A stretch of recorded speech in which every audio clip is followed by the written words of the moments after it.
someone stepped forward. It was a man out for a jog around the streets. His name was Ju In-gong. It meant protagonist in Korean.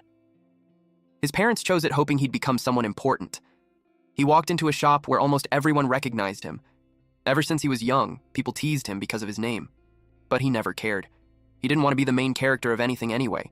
It was a game store. He told the blonde clerk to stop messing with him and asked if the new game was available. The clerk had already saved a copy for him. They were talking about the remake of Night Saga, titled Night Saga, R.E. The story is about humans versus demons. The player can choose between the human hero, Locke, or the demon king's eldest son, Zephyr Ragnaros. The gameplay revolves around adventuring and completing missions. He had beaten the game more than 10 times as a kid, so he knew everything about it. It was also one of the first games released after VR became mainstream. In-gong then arrived home. He immediately took out the game card. He put on his VR headset and inserted the game into the console. He waited for it to load. He planned to relax that day by playing for just 8 hours. Just a few seconds later, he was transported into the game. Upon opening his eyes, he saw sunlight coming in from the roof. He was already inside the game, waking up in a bed. And there was one thing that bothered him.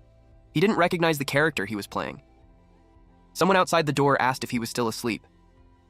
An ogre peeked through the cloth door of the tent and yelled at him to come out because they were going to be busy. He was amazed by how real everything looked and complimented the game's graphics. The ogre was confused. What graphics? He realized he could talk to them. That shocked him since the ads never mentioned this feature. He asked the ogre for his name. It looked surprised that he already forgot and said his name was Karak. Karak then called him Prince Shutra and said everyone was waiting for him. In-gong finally remembered who Shutra Ignas was. He was the Demon King's 9th son. He couldn't understand why he was playing as Shutra when there was never an option. He waved his hand to open the status window, and it actually appeared. He assumed he was forced to play as Shutra for the first run. Even normal NPCs had at least 10 points in every stat, yet he only had 5 across the board. That was extremely low for a prince. He decided to check his skills. He had Conquest at level 1 and Protagonist Setting Adjustment at level 1. In-gong started to sweat as he wondered if Protagonist Setting Adjustment meant what he thinks it is. Karak then peeked through the cloth door again and yelled for him to come out. So he did. His jaw immediately dropped. The ogre soldiers were already lined up waiting for him. He asked Karak why the atmosphere felt so tense, like they were preparing for war. Karak told him to stop talking nonsense and move. They had to wipe out the Scarlet Lightning bastards. That made him pale. He learned that it would be their first battle. He panicked. He hadn't even done a tutorial yet. Because the Scarlet Lightning tribe's orcs had formed a military force for an uprising, he was expected to help resolve it along with the 7th prince and 8th princess. He was confused why they were only bringing 10 people to a war. Karak told him he already explained yesterday and that it was just a patrol. Karak then asked if he ate something weird because he was acting strange. Our MC opened a screen. Just as he expected, there was a mini-map. That made things much easier, so he decided to keep it open at all times. He then noticed a hidden path on the map and assumed it was some kind of event. Karak checked his own map, but said it would take too long if they used that route. He told Karak to follow him since he knew a faster way, so everyone followed. They pushed through shrubs, then climbed a rocky mountain. As expected for a short cut, our MC already looked exhausted, but eventually they reached a door hidden in the forest. It was made of stone with 2 handles. Still catching his breath, he heard Karak ask how he even knew about this place, and followed up with a question if he was a mage, but he just replied, as if. Then the ogre saw his pale face and asked if he's all right. Our MC didn't expect that a level 1 character would be that unfit. He told him to check if the doors would open first, but something made him stop, and it made his body glow. His jaw dropped. Then the system informed him that he had just leveled up. He couldn't believe he leveled up just from walking. Plus, all his stats went up by 2, and he had 2 extra points. That was insane, he uttered. A noise then caught his attention. Karak told him to hurry, so he went over, seeing that they had already opened the door. He had no idea what might be inside, but at least he wasn't going in alone, and more importantly, he had the protagonist's plot armor. The path ahead was dark. Karak guessed the dwarves had dug the cave. In-gong was surprised. He thought they didn't have any. The ogre clarified that they didn't, but they used to exist. Our MC then asked if they moved out of the demonic realm or something, but Karak had no clue. They all stopped when they saw a treasure chest and equipment scattered along the path. The ogres lit up with excitement at the sight of gold, then called the dwarves stupid for leaving their weapons behind. They picked everything up, even if it was heavy. Meanwhile, our MC fell into deep thought. The system told him his level, strength, and magic weren't enough to use any of those items. But Ingong decided to take them anyway. He'll look for a way to store them in his inventory. He tapped an item while thinking about taking it, and it vanished. Then it appeared in his inventory window. So he learned he only had to touch something and think about collecting it. Suddenly, he saw something on the map. He shouted for everyone to back away. When they turned toward him, they failed to notice the wall ahead cracking open. Then, it exploded. One ogre was down, and an orc stepped out. These orcs were led by the Scarlet Lightning Tribe's general, Kai-chan. They had been waiting for them to come this way. The orcs immediately charged. The ogres were slaughtered. They fought back as hard as they could. Our MC, however, was frozen on the spot. He wondered what to do and started to consider stealing kills to gain experience. So he quietly approached an orc locked in combat with an ogre, and struck it, only for his sword to shatter. He was speechless. The orc turned and snarled at him. He ran for his life with the orc chasing after him. He then tripped and fell flat on the ground. His health dropped to 1/15, while his magic stayed at 5/5. No more moves to play at this point. He just screamed as the orc approached him. But an ogre blocked the attack. He was relieved to see Karak, who asked what the F was he doing and told him to move immediately. Karak and the orc continued clashing swords. Ingong's hands were still shaking. He then reminded himself that it was only a game. He decided he'd had enough for the day. It was too terrifying. He opened the system panel, which showed his stats. He kept checking. It also showed his skills, or rather, it showed nothing. Then he felt something was wrong. There was no option to end the game. That's when he realized he might actually be trapped. Everyone else was fighting when Kai-chan started moving toward him. Kai-chan lifted several stones into the air and shot them straight at our MC. Ingong, of course, didn't want to die here. But the stones struck him in multiple places. Pain shot through his body. Then an explosion followed. He was barely conscious, gasping for air. Through his blurry vision, he saw Kai-chan approaching.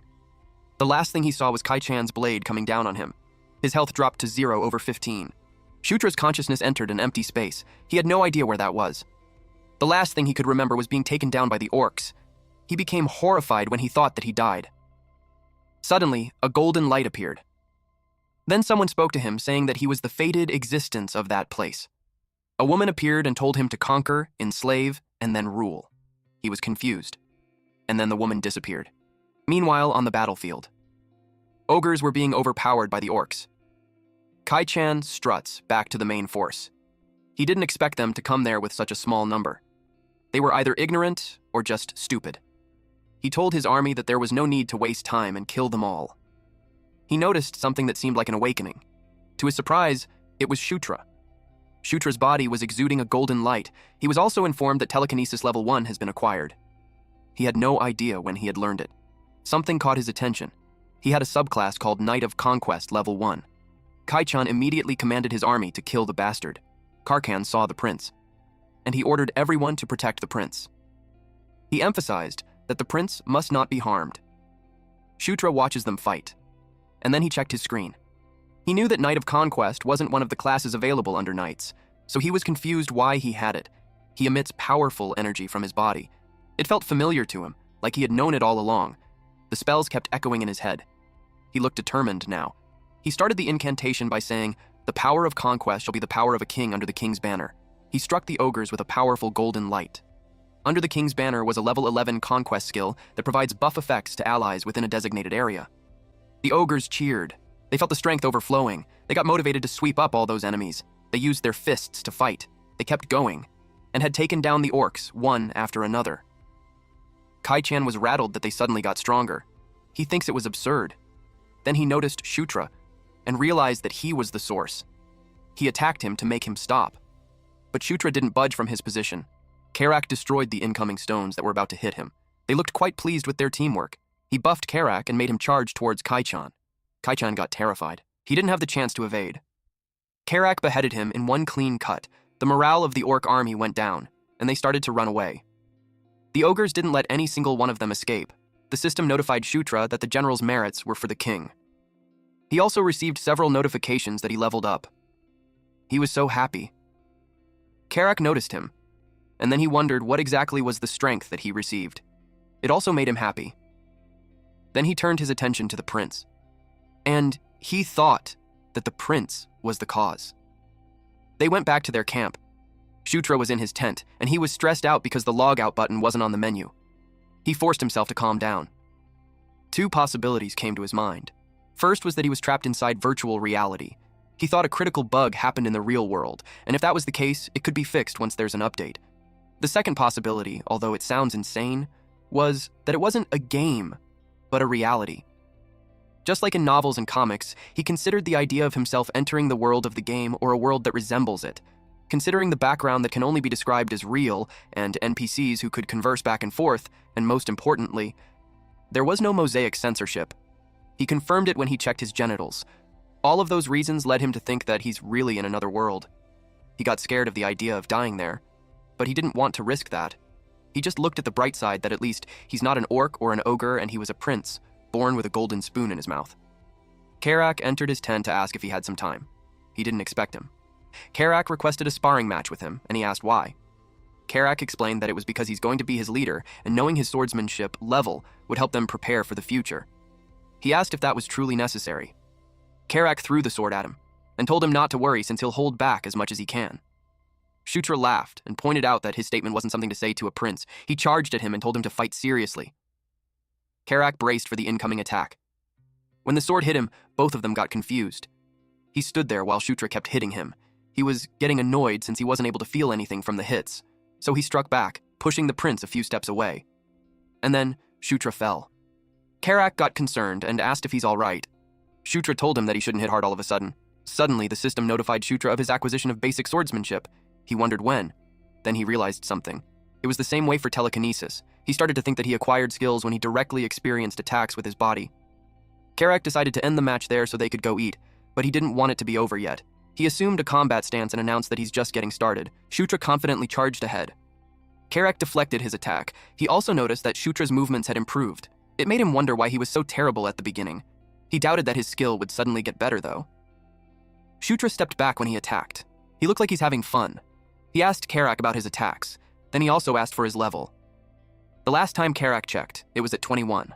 After learning that, Shutra checked his own. He was confident that he'd be able to catch up soon enough. The people of that world all have levels. They couldn't check their levels immediately in the status like he could, so they need to use an evaluation spell.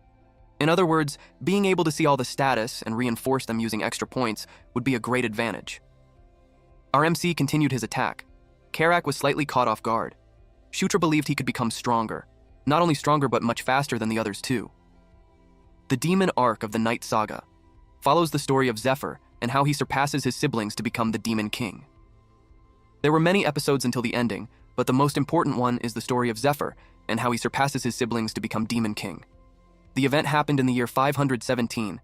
It's when Zephyr kills all of his siblings to achieve his goal. The key word is all, so it means he would also be killed. It was currently in the year 512, so he still had time before that event. He needed to prioritize preventing it, and the best way would be to become stronger than Zephyr. Karak approached him and asked what he's doing there.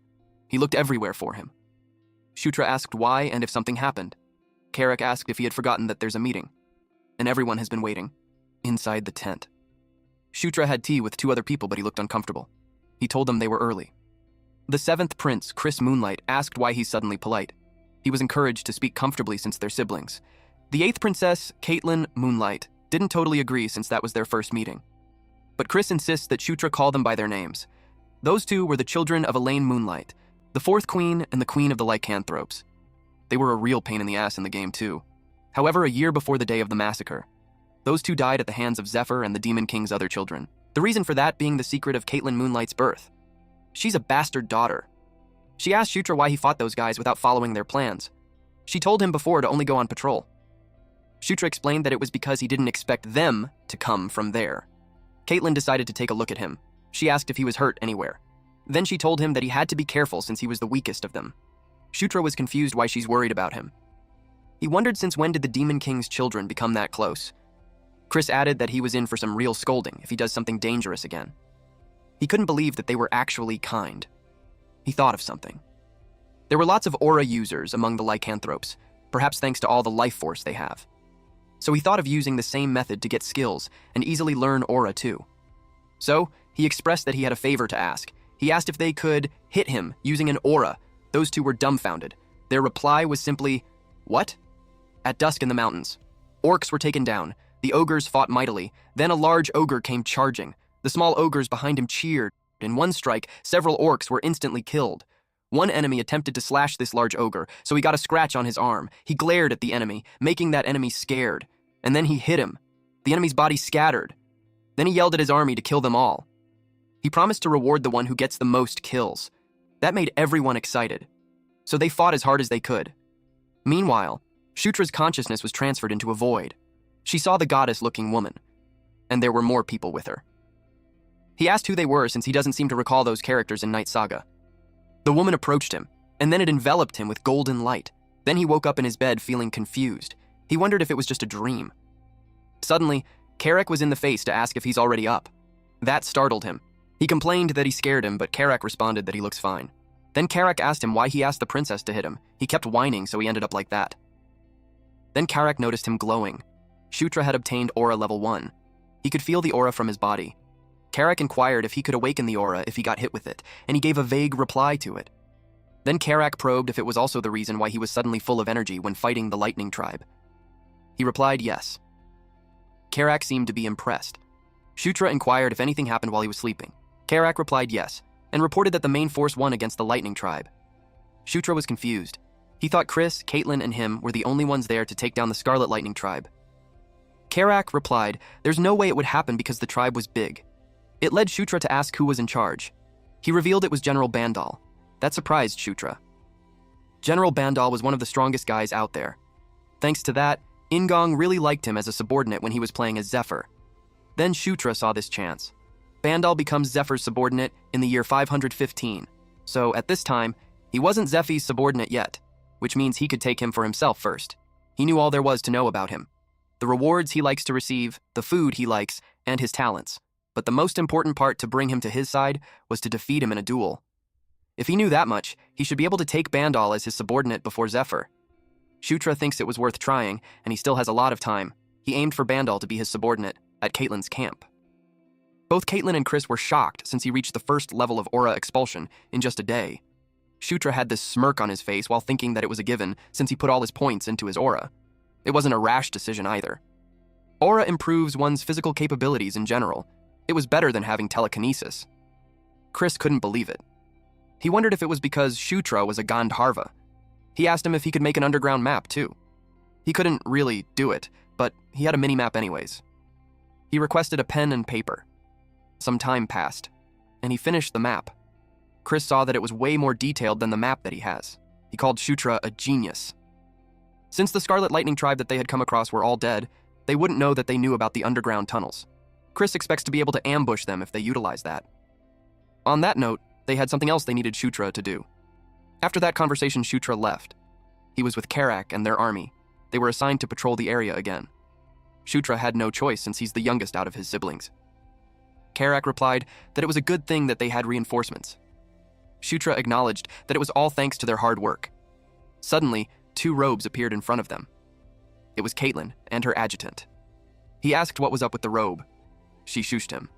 Because she was following him secretly just in case something happened, but she only planned to step in if things got really dangerous, since it needs to be his accomplishment. He couldn't believe she'd support him like that. It made him wonder if she's stupid. Then Sarah, the adjutant, introduced herself. He replied that it was nice to meet her. Caitlin told him that they would follow them on their own, so he shouldn't mind them and focus on scouting. They entered the cave. It was dark, but they kept going.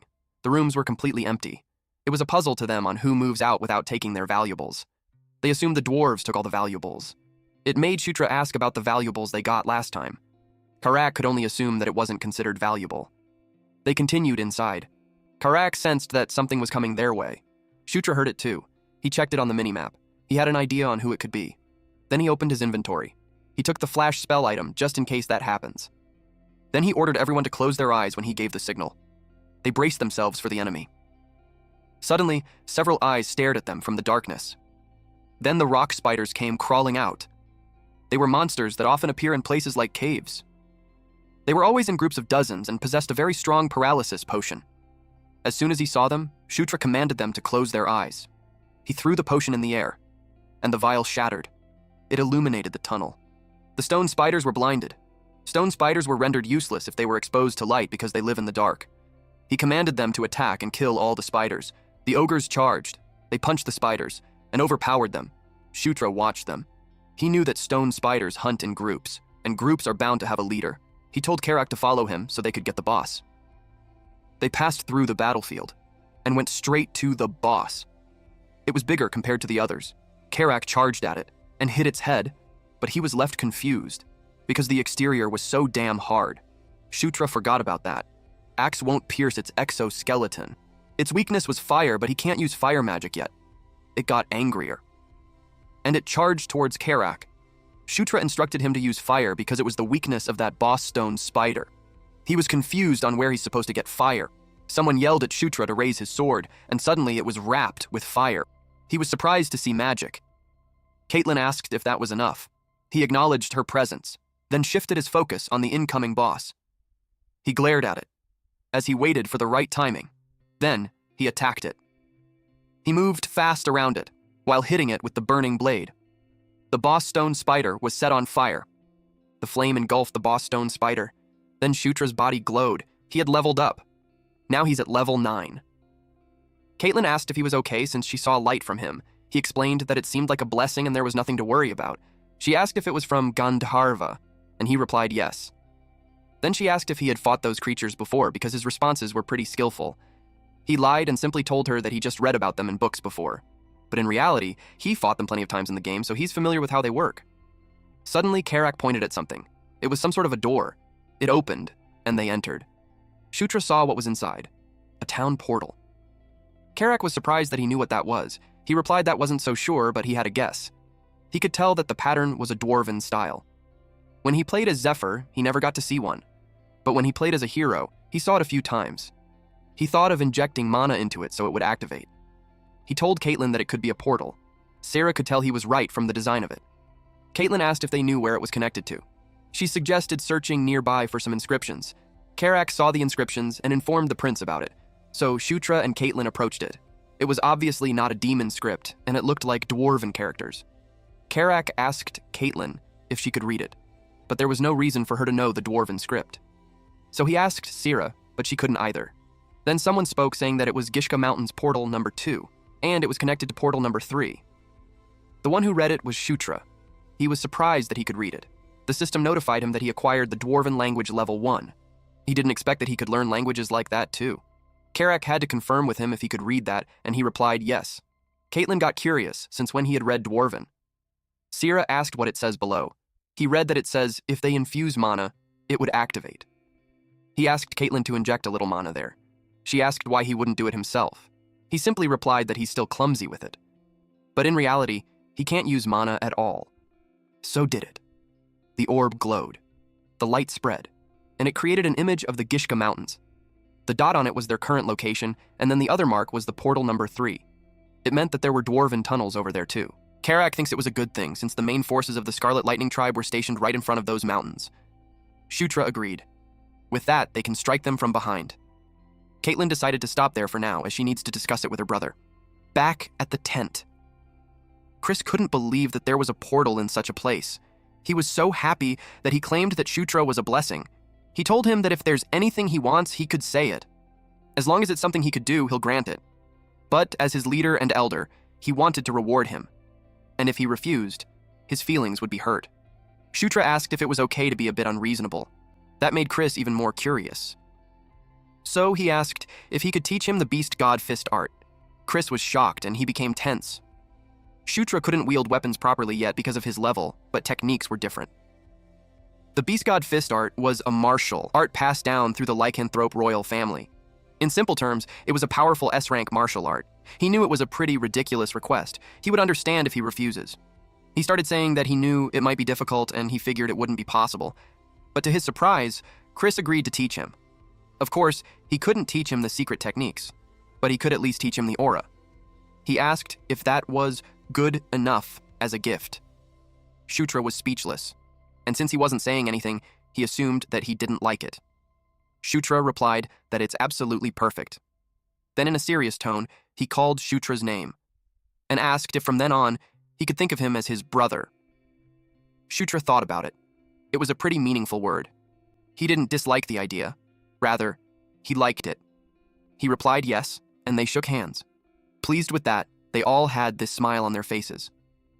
Shutra also looked forward to working with them. The system notified him of the established alliance between Chris Moonlight and Caitlin Moonlight. Their alliance status was normal for now. During dusk, at Scarlet Lightning Tribe encampment, the orcs were busy. One of them intimidated the person who attacked their place. They knew she had another agenda. They addressed her as Princess, so they asked her what brought her there. They had her tied up. It was the 6th princess, Felicia Doomblade. Shutra checked his stats. He has 21 across the categories except for Charisma, which was at 17. At first, every time his level went up, all his stats increased by 2, but at some point, his Charisma only started going up by 1. He wondered why. In the original Night Saga, appearance and Charisma were separate. Appearance simply meant how good-looking a character was. Meanwhile, Charisma was about how likable a character is in the eyes of others, but it made sense to him since his growth pace has been so good so far. More importantly, he's about to hit level 10 soon. In the saga, whenever Zephyr and Locke reach level 10, their unique skills, Descendant of Darkness, and the Chosen One, go up by 1 level. So, he expects that once he hits level 10, at least one of his skills will rise. Suddenly, Karak called him. To inform him that everything was ready, he told them to start. Karak noticed that he was cheerful that day, so he was asked if something good happened. He simply replied, no. Karak made their way towards the center. Then he faced their army, and announced that they would get going. In that forest, they entered a cave, and engaged in a fight with bipedal wolves. Their target was to reach the door. Eventually, Shutra, Karak, Chris, Caitlin, and Sira made it through the door. They asked 2 people in robe if they had finished their investigation. The wolf-like creature in robe confirmed that the portal was connected to the Eska River of the Gishka Mountains. Chris inquired if it appears to be functioning properly. He replied that there were no issues, and as expected of the dwarven craftsmanship, it was sturdy. After hearing that, Chris decided to proceed. Those wolf-like creatures activated it. The orb glowed brightly. Then it showed the view on the other side of the gate. Shutra and Kara were in awe. Shutra couldn't believe he's seeing a gate in real life. Chris and Sira had already walked towards it, so Caitlin had to turn back and ask him what he's waiting for. That's when he came to his senses to follow them. He went through the gate. Everyone made it to the other side, but it surprised him. Below the cliff was an encampment. It was as Chris expected. Judging by its size, he estimated there would be roughly 5,000 troops. If they're striking from the rear, then supplies would be their priority. Chris thought that if General Bandal launches an attack from the front to distract them, then their infiltrating units could burn down their food stores from behind. But Sarah thinks something was strange, because there weren't nearly enough troops in the camp. Since she brought it up, they noticed it too, and wondered where everyone went. They thought that they had already started an attack. Then Shutra saw something.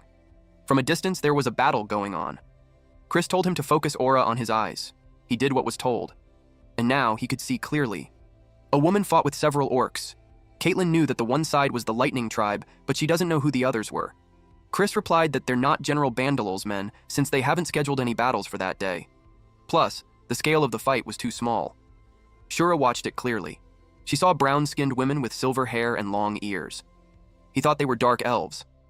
Caitlin had to clarify what he said, so he explained that the other side had a smaller build, and they were riding Dracos.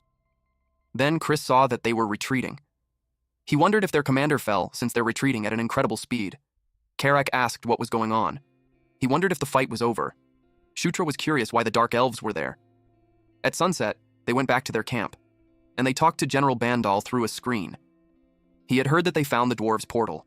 He had high expectations from Chris. He asked how they knew that a portal would be there. Chris replied that he wasn't the one who found it, and clarified that it was the 9th prince, Shutra. Shutra responded that he was just lucky. Deep inside, Shutra felt good to have seen General Bandal again. General Bandal told him that it's time that he's finally rewarded properly at the Demon King's castle. But before that, Chris asked if he knew anything about the small skirmish in front of the Lightning Tribe's camp. He replied that it was likely the Dark Elves. It seemed like they joined the battle on their own accord. Chris probed as to why they would do that. He wanted to know if they were not reinforcements from the Demon King's castle. General Bandal wasn't really sure, aside from the fact that they planned to scout before joining, but things went wrong. Then he brought up that they had a bigger issue. The leader of the Dark Elves' independent unit was captured by the Scarlet Lightning Tribe. Chris asked if the skirmish was because of that. Shutra asked who was the commander of that independent unit. General Bandal replied that it's someone he knew well. and revealed that it was the sixth princess, Felicia Doomblade, their sister. They were surprised to hear that. The sixth princess, Felicia Doomblade. She was the daughter of Sylvia Doomblade, the third queen and princess of the Dark Elves, and the twin sister of the fifth prince, Sylvan Doomblade. In the game, Felicia and Sylvian both belonged to the faction of the fourth princess, Anastasia Necreon. That's why Shutra's impression of her was always as an enemy. He wondered why Felicia was showing up there. One of his theories was that she's interfering in order to claim merit. Chris asked if those Scarlet Lightning bastards even realized that the Dark Elf was Felicia. General Bandal replied that they haven't been able to confirm that yet. Chris asked what they plan to do from there. General Bandal replied that if they could save her, then they'll do that. Chris asked if there would be no negotiations, and General Bandal replied that if they made the first move, they could at least talk, but he had no intention of bowing down first. General Bandal told them that he's going to gather more information from their side, and if anything happens, he'll contact him. And then he's gone. Chris expressed that their oh-so-brilliant older sister had become a prisoner. Caitlin replied that if she was still alive, then they'd have to save her. Chris responded that it would be nice, but he knew it wasn't going to be easy. If they try to rescue her, they could end up suffering losses themselves. But Caitlin insists that they have to save her because she's their sister. Chris pondered about it. He knew that, but he couldn't just readily agree. Shutra noticed his behavior at their camp. Chris discussed their simple plan. When General Bandal lures the Scarlet Lightning tribe's main force, they'll strike their encampment from behind. After that, he'll charge straight into the center of their base and cause as much chaos as he could. He assigned Caitlin and Shutra to lead their own squad and carry out the mission. Shutra clarified if what he meant by mission was to rescue their sister. He replied yes, and after that, they'll burn their food storage and armory first, and then they'll rescue Felicia. But if it becomes too dangerous, he wants them to retreat immediately. They couldn't afford to lose more lives just for Felicia. Caitlin didn't like that. Chris told her to be quiet, and reminded her that he was a commander of a unit too. She insists that Felicia was family, so she couldn't accept him saying things like that, but he was firm that they can't allow Felicia's reckless actions jeopardize the whole operation. Shutra noticed it. Chris doesn't seem very intent on rescuing Felicia. He wondered if something happened between them. They carried out their plan that night. The warriors charged forward to annihilate those Scarlet Lightning bastards. Chris and his squad watches from the cliff. The encampment was still peaceful, but there were guards everywhere. He waited. Until some parts of the camp exploded, and several orcs were caught up in it. Then General Bandal and his squad charges. He commanded them to kill them all. Meanwhile, Shutra's forces were stationed at the back. Karak asked why they hadn't begun moving when the attack had already begun. Shutra told him to wait for the signal. The ogres aggressively charged at the orcs who were caught off guard. They overpowered them. While General Bandal oversees the battlefield, he was just observing. Eventually, he ordered everyone to retreat. Chris watched the chaos from the cliff, and when the time was right, he told everyone to get ready to move. And they would carry out the mission exactly as planned. Him, Shutra, and Caitlin charged together with their own squad. The Scarlet Lightning tribe was shocked. They were overpowered. Caitlin told Shutra to be careful, and he told her to do the same. While running, Shutra checked his mini-map. Then he commanded them to move left and dash straight to the food storage. Karak yelled to kill them all. He led the charge. A large orc was about to punch him. He couldn't defend. Fortunately, Shutra came to his aid and threw a dagger to the orc's head. Then, Shutra had the skill dagger throwing at level 1. He can now throw daggers to strike his target. He was quite pleased with what he did. Karak got curious about when he had learned to throw daggers. He simply replied that it was nothing special. But in reality, last night, he just tossed daggers last night and somehow gained the skill. Karak saw a tent that looked like the food storage. He asked if they should set it on fire. Shutra replied yes, so they could continue the plan. But he wondered about Felicia. If she was locked up inside, she could get caught in the flames and even die. So he told Karak that they have to find her first. Karak asked how he planned to do that. He opened his mini-map. Felicia should register as a neutral NPC, so she should either be marked blue or purple. Then he saw it. He told Karak the way. He entered the tent. It was the place, but he couldn't see her, until someone called his name. At the far back, there she was. She was chained on the ground inside a magic circle. She asked what he was doing there. Shutra told Felicia to continue the talk later. At that moment, he needed her to stay still. The place was dangerous, and they needed to untie her quickly and get out. Deep inside, he was thinking that it would be useful if she gets indebted to her later. Felicia stayed quiet. They barely escaped. Shutra told her to hurry up so they could regroup with Chris and Caitlin. She was surprised that Chris and Caitlin came to rescue her. Shutra thinks it's obvious, so her question doesn't make sense. So he asked if they weren't supposed to come to rescue her. Since Shutra was removed from the power struggle, he might not have done something, and Felicia was about to reveal it to him, but Karak informed them that the enemy had come swarming in. He quickly led Felicia. She noticed that he called her by her name, so it made her wonder when he started doing that. She saw him running, and then yelled at him that there's something behind him. Suddenly, something pierced him.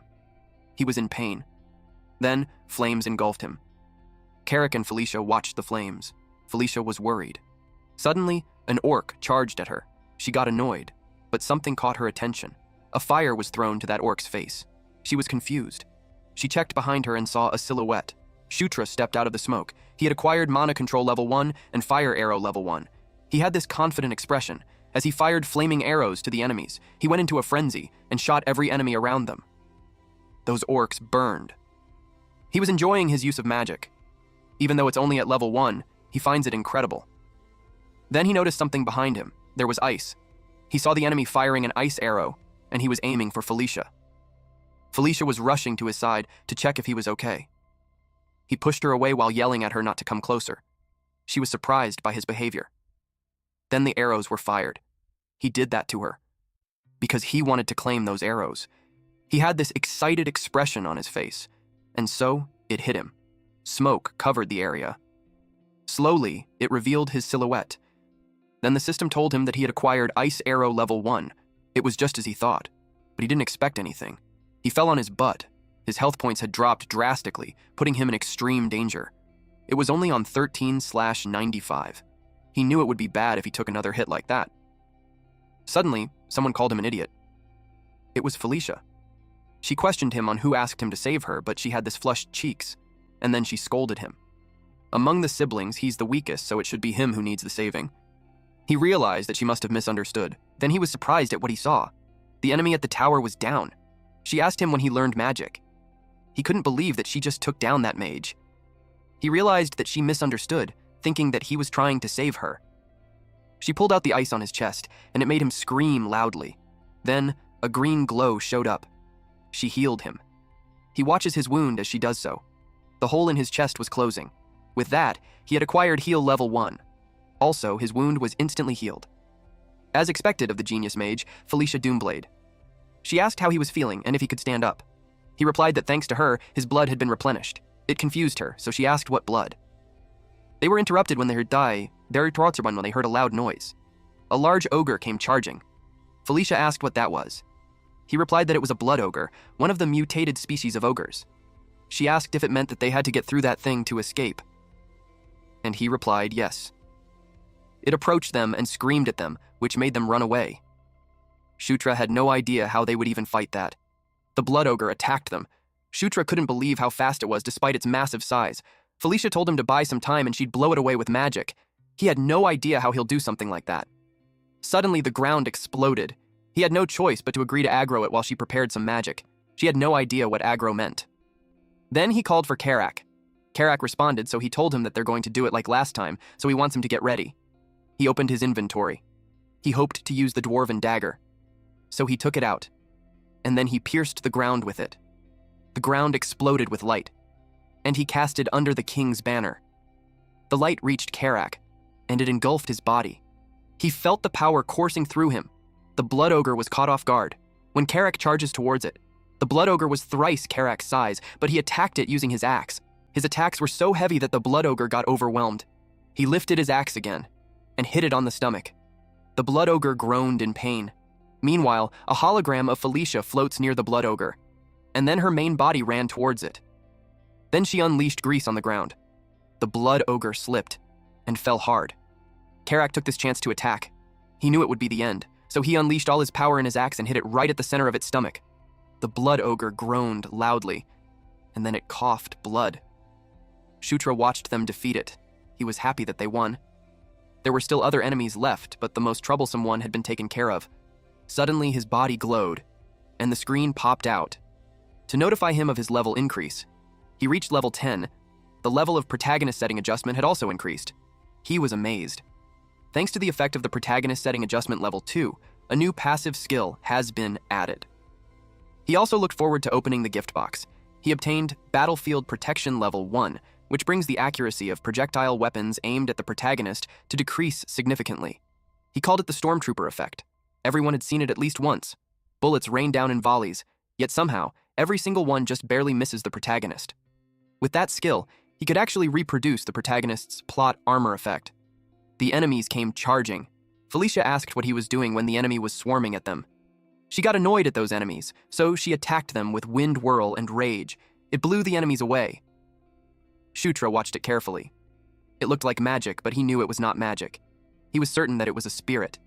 He realized that, corrupted or not, a dark elf is still an elf. Felicia wasn't just a brilliant mage. She was born a spirit summoner. But then, it made him curious if he could be hit with something like that too. He had this excited look on his face. The dark sky was illuminated. They all saw it. Karak asked what that was. Shutra knew that yellow flare meant to retreat. Karak wondered why. Shutra was curious what was happening. He wondered if it was because someone was in danger. Karak asked him what he should do. He ordered him to take the troops and fall back, because he had to go to Caitlin. Karak wanted to come with him, but he told him to do just as he says, since there might be a reason for the retreat order. Karak wanted to insist, but Felicia volunteered to go with Shutra instead. She couldn't stand owing people, so she took this chance to repay her debt. Besides, she still had business with those pigs. Karak had decided to follow the order and wait for the prince above. Shutra replied that he would see him in a bit. While Shutra and Felicia made their way to Caitlin, she asked why he needed to go to her. He just wanted to be safe since the sudden retreat order was suspicious. Felicia got worried that Caitlin got caught like her. He hoped not, so they could all go back together. She noticed how he's worried for Caitlin. He replied that it was only natural since she's his sister. But deep inside, it was because of their alliance. She was suspicious, especially when he said, only natural. Meanwhile, the orcs charged. Caitlin defeated some of them in just a single punch. Then behind her, she threw fireballs at those enemies. Then, another group charged from the side. She stepped back to evade their attack. Then, she took out her weapon, and with just one swing, she took them down. Felicia and Shutra watched from the side. It was as Felicia thought. Shutra realized there was nothing to be worried about after all. Caitlin saw Shutra, so she asked why he hasn't retreated yet. He replied that he came to save her, but it looked like there was no need. She got confused as to what he meant then. She saw Felicia. She jumped to hug her. She was so glad to see her safe. Felicia blushed too and replied that she just worried too much. Shutra noticed that they seemed close. Then he saw some movements on the minimap. The enemies were circling back, so they had to retreat at once. They let Shutra lead the way while they covered the rear, at the portal. The army waited. Eventually, they made it out. All three of them, Shutra, Felicia, and Caitlin. Felicia asked Caitlin if it was true that it was Shutra who found the portal. Caitlin confirmed that and shared that he played a huge role in the operation. Felicia was amazed. It made her wonder when he had changed so much. While they were talking about him, he went to talk to Karak. Chris saw that everyone made it back safely. Caitlin was happy to see his brother, and happily presented Felicia, whom she brought back. Felicia greeted him that it has been a while. Chris was silent for a few seconds, and replied that it had been a while. There was this uncomfortable, subtle tension between them, at a certain part of the cave. Chris, Felicia, Caitlin, and Shutra gathered. Chris informed them that General Bandal's side won as well. Yakuzan apparently abandoned the fight after seeing their camp burn. Shutra asked about Yakuzan, and Caitlin explained that it was the name of the Scarlet Lightning tribe's chief. She asked if he had already forgotten. Felicia clarified if Yakuzan surrendered. Chris clarified that it just seemed like he ran off somewhere else, and if he gathered the scattered allies, he could still put up a decent fight. That's why he planned to strike Kaichin's older broker, Kairam's forces. If Yakuzan joins them, it would be a headache. After that topic, he probed Felicia on what had brought her all the way there. She explained that she was researching the nearby ruins, and while she was on her way to help after hearing about the battle, she was captured. He asked if it was the truth. She replied with a question, asking if he thinks she's lying. They glared at each other.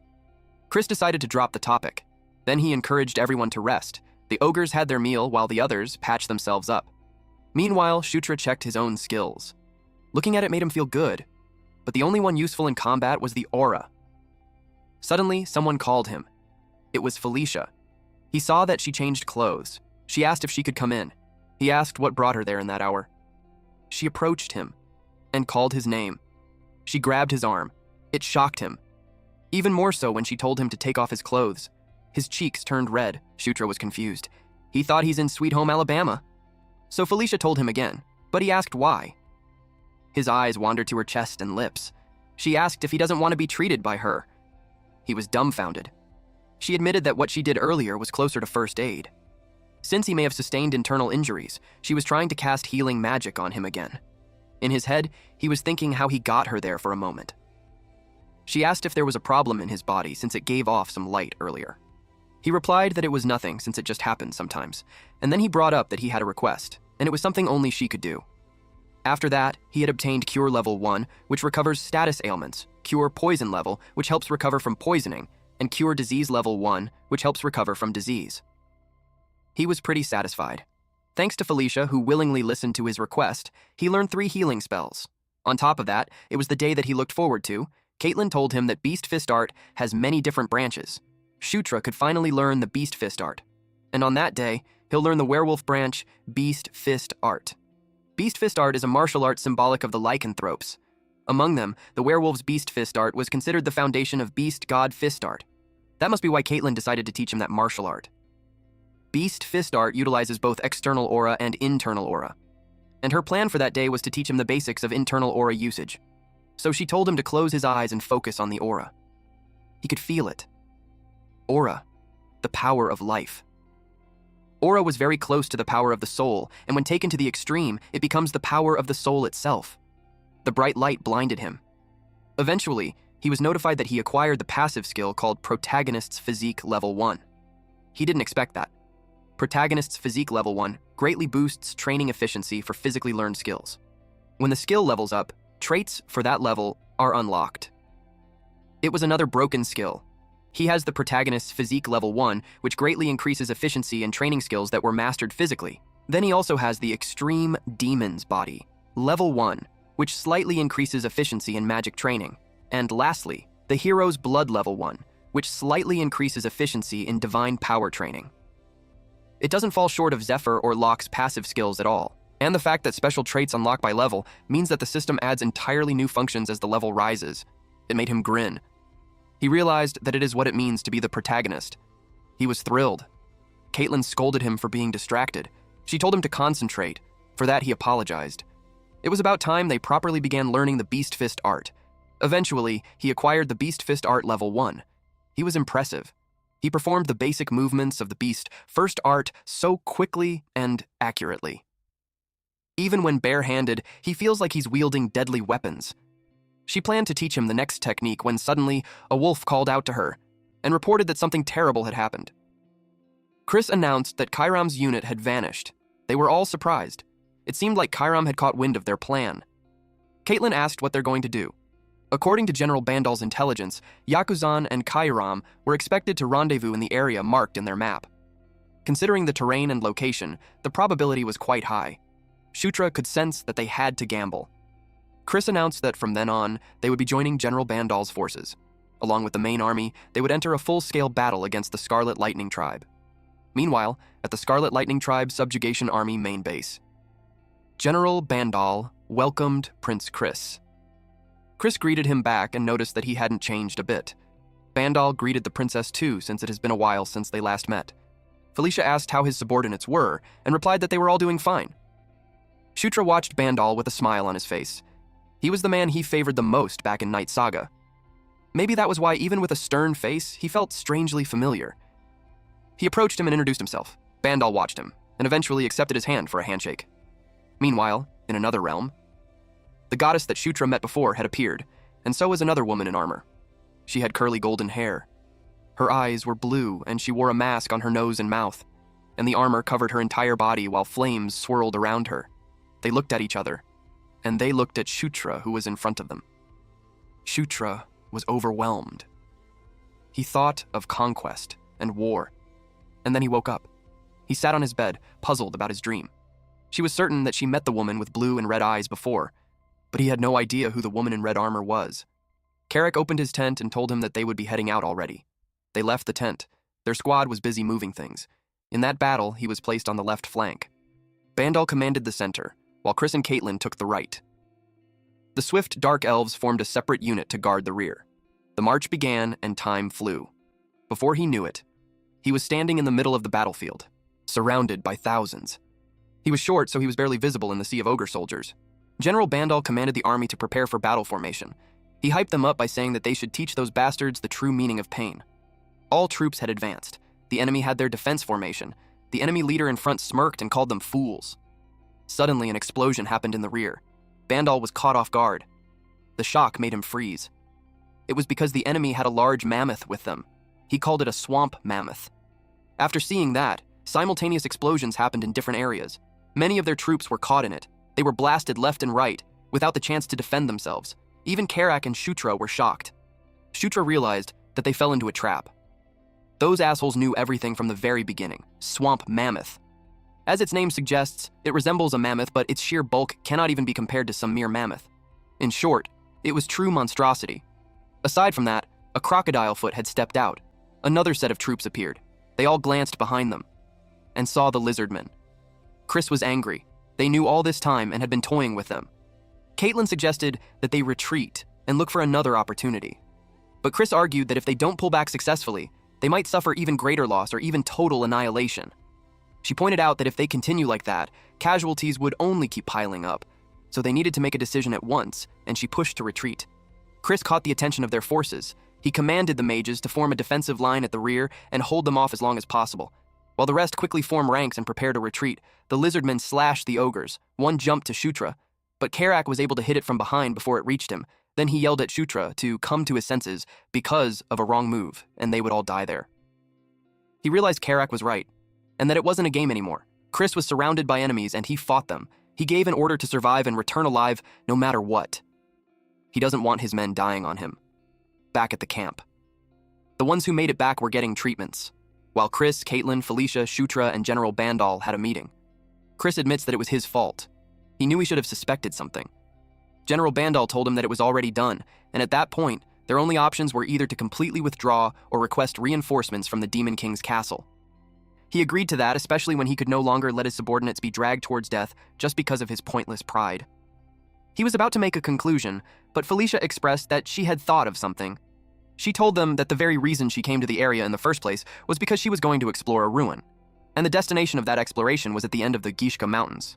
Felicia may be an outstanding mage, but even in Night Saga, she wasn't a combat-oriented character. Her character traits were focused on research and ruin investigation. She opened the map and told them that for a long time, she had been studying a ruin said to exist within those mountains for 1,500 years. It was called Enkidu, the Earth Dragon's lair. Enkidu, a dragon born from magma, employed numerous treasure guardians to protect his lair and his hoard. Among those guardians were the dwarves who once lived in the Gishka Mountains. Enkidu bestowed weapons upon them in order to protect the lair. It was the anvil that gives birth to thunder. It was a relic that not only allows one to be able to control the chimeras created to serve as treasure guardians, but it also allows them to cast army-scale magic. With great emphasis, she slammed the table, and she told them that if they want to win, their only option is to find that. She revealed that it was the reason why she came there in the first place. General Bandal asked if she knew the exact location of the anvil. She replied no, and it was the extent of what she knew. Chris commented that in the end, it wasn't helpful information. They don't know when the enemy might attack again, so he couldn't risk everyone's lives on a foolish treasure hunt. The way he said it made her angry. But then, Shutra confirmed that the anvil that gives birth to the thunder was definitely there. Felicia was surprised with his statement. When he played as the hero Locke, he encountered it. But he just told them that he came across the related story while studying dwarven runes. And also he put it out there that above all, he believes in Felicia. Her eyes widened when she heard that. She was touched, but to him, it was just an opportunity to earn some points. Chris pointed out that it's not about who he trusts or doesn't trust. He doesn't want to further waste time on that. Internally, Shutra was getting annoyed at how persistent he was. Shutra insists that even among the Gandharva tribe, there's a similar legend passed down about the place. He told them that there's a high chance that the entrance to the ruins was nearby. He was certain that if he went to scout the area, he would be able to find it. He also promised to take responsibility for everything that happens if he fails. So, with a firm tone, he told Chris to trust him even once. Since Chris was persistent, he decided to go full throttle too. That night, they rode Phantom Steed, a horse that Felicia summoned who could fly in the sky. Felicia, Caitlin, Shutra, Karak, and 2 other soldiers went. Shutra was glad to have succeeded in setting out to find the anvil. He was thinking of what was left to do when Karak screamed. He was scared of riding that phantom steed, so he told the prince to hold on tight or he might fall off. Shutra assured him that he would be fine. He was confident that he wouldn't fall because when he played Zephyr, he rode it all the time. He checked the minimap. At that speed, it should take them about an hour to reach the ruins entrance. And with his minimap, finding the ruins themselves won't be difficult. The problem was how he'd guide them without making it obvious. He tried to think of something, but nothing came to mind. He decided to think about it until they arrived. He trusts that it would somehow work out. And when they arrived, he just randomly explained that when he activated the portal, he studied the tunnel maps carefully. There was a certain consistency to them, so if he combined the terrain of the place with the characteristics of the tunnels, he thinks he could roughly determine the anvil's location. Then, he looked at their faces to check if his rambling worked.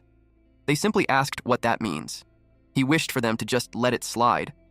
Felicia told him to just lead the way. She told him that she understood all that, so he could just take the lead. He didn't expect that his bluff would actually be convincing. He led the way. Little did he know Felicia was pouting, so they followed the prince's lead. But the path was blocked. Karak asked him if he's certain that it was really the entrance to the ruins. It didn't look right, but he clarified that he didn't say they were heading to the entrance. He asked Caitlin if she could break through there. She was slightly off guard that he requested her. He told her to give it a good hit, so she tried. Felicia had deduced that the anvil that gives birth to thunder could be inside the cliff. Shutra explained that in his calculations, if they broke through there, they wouldn't have to deal with the dungeon guardians. So he told Caitlin to break the wall. Felicia couldn't believe him. She called him an idiot for expecting her to smash that with her fist. She asked if he thinks Caitlin was some kind of siege weapon, but he couldn't think of a way to break through. Felicia created a swirl of wind in her hand. She shared that ruin explorers always have a sub-major in destruction and explosives. Then she threw the wind to the cliff. Part of the cliff caved in, and it exploded. And there, she created an entrance. She couldn't believe it. They found the relic quickly. She asked if the half-dome is where the anvil was. Shutra suspected that it's the final safeguard, and inside lies the anvil. Karak asked if they just had to break it. He replied that they couldn't just recklessly break it. If they do, the anvil inside could be damaged. He looked for the mechanism to open it. Felicia observed him. Then the statues on the side caught her attention.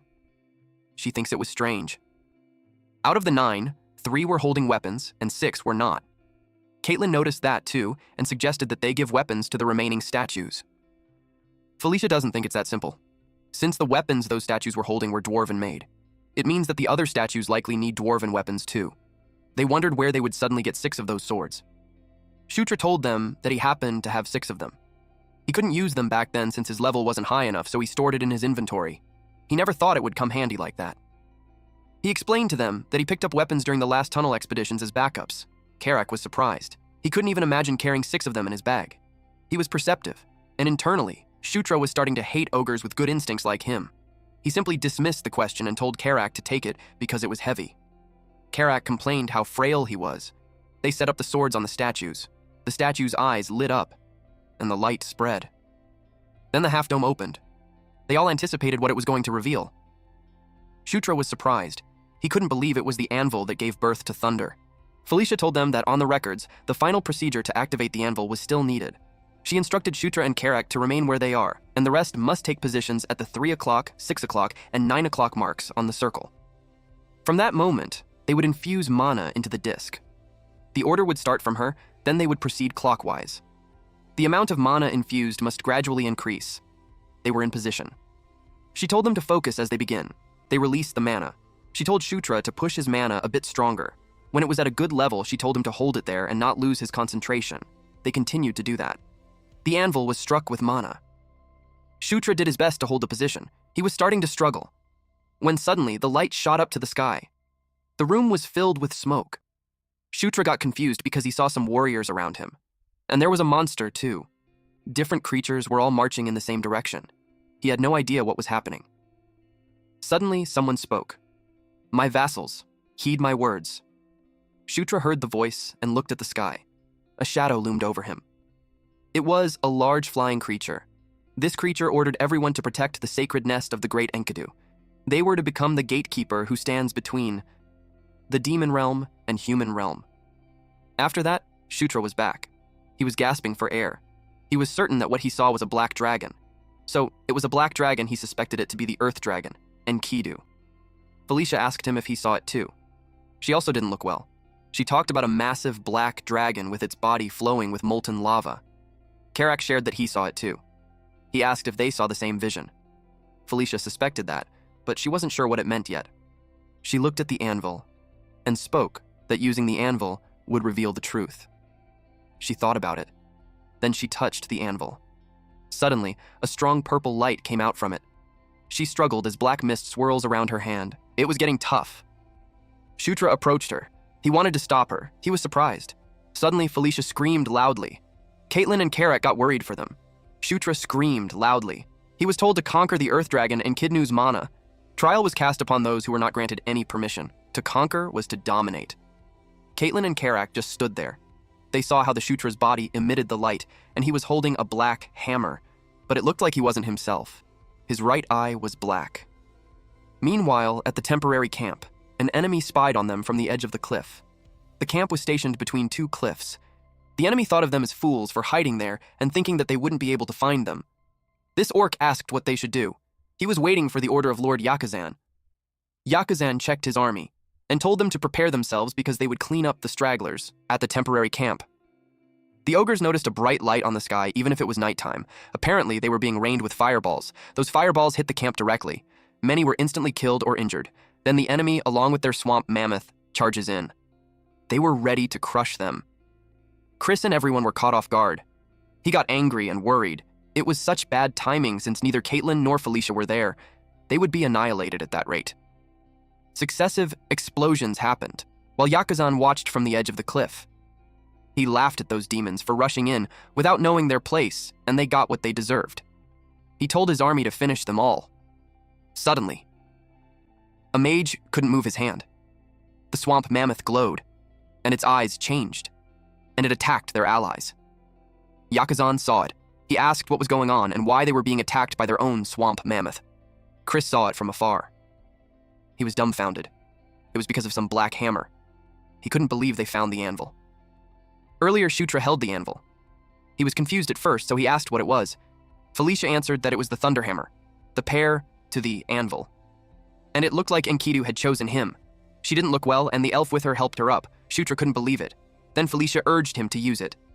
He looked at the thunderhammer. Enkidu's mana had shown him how to wield it.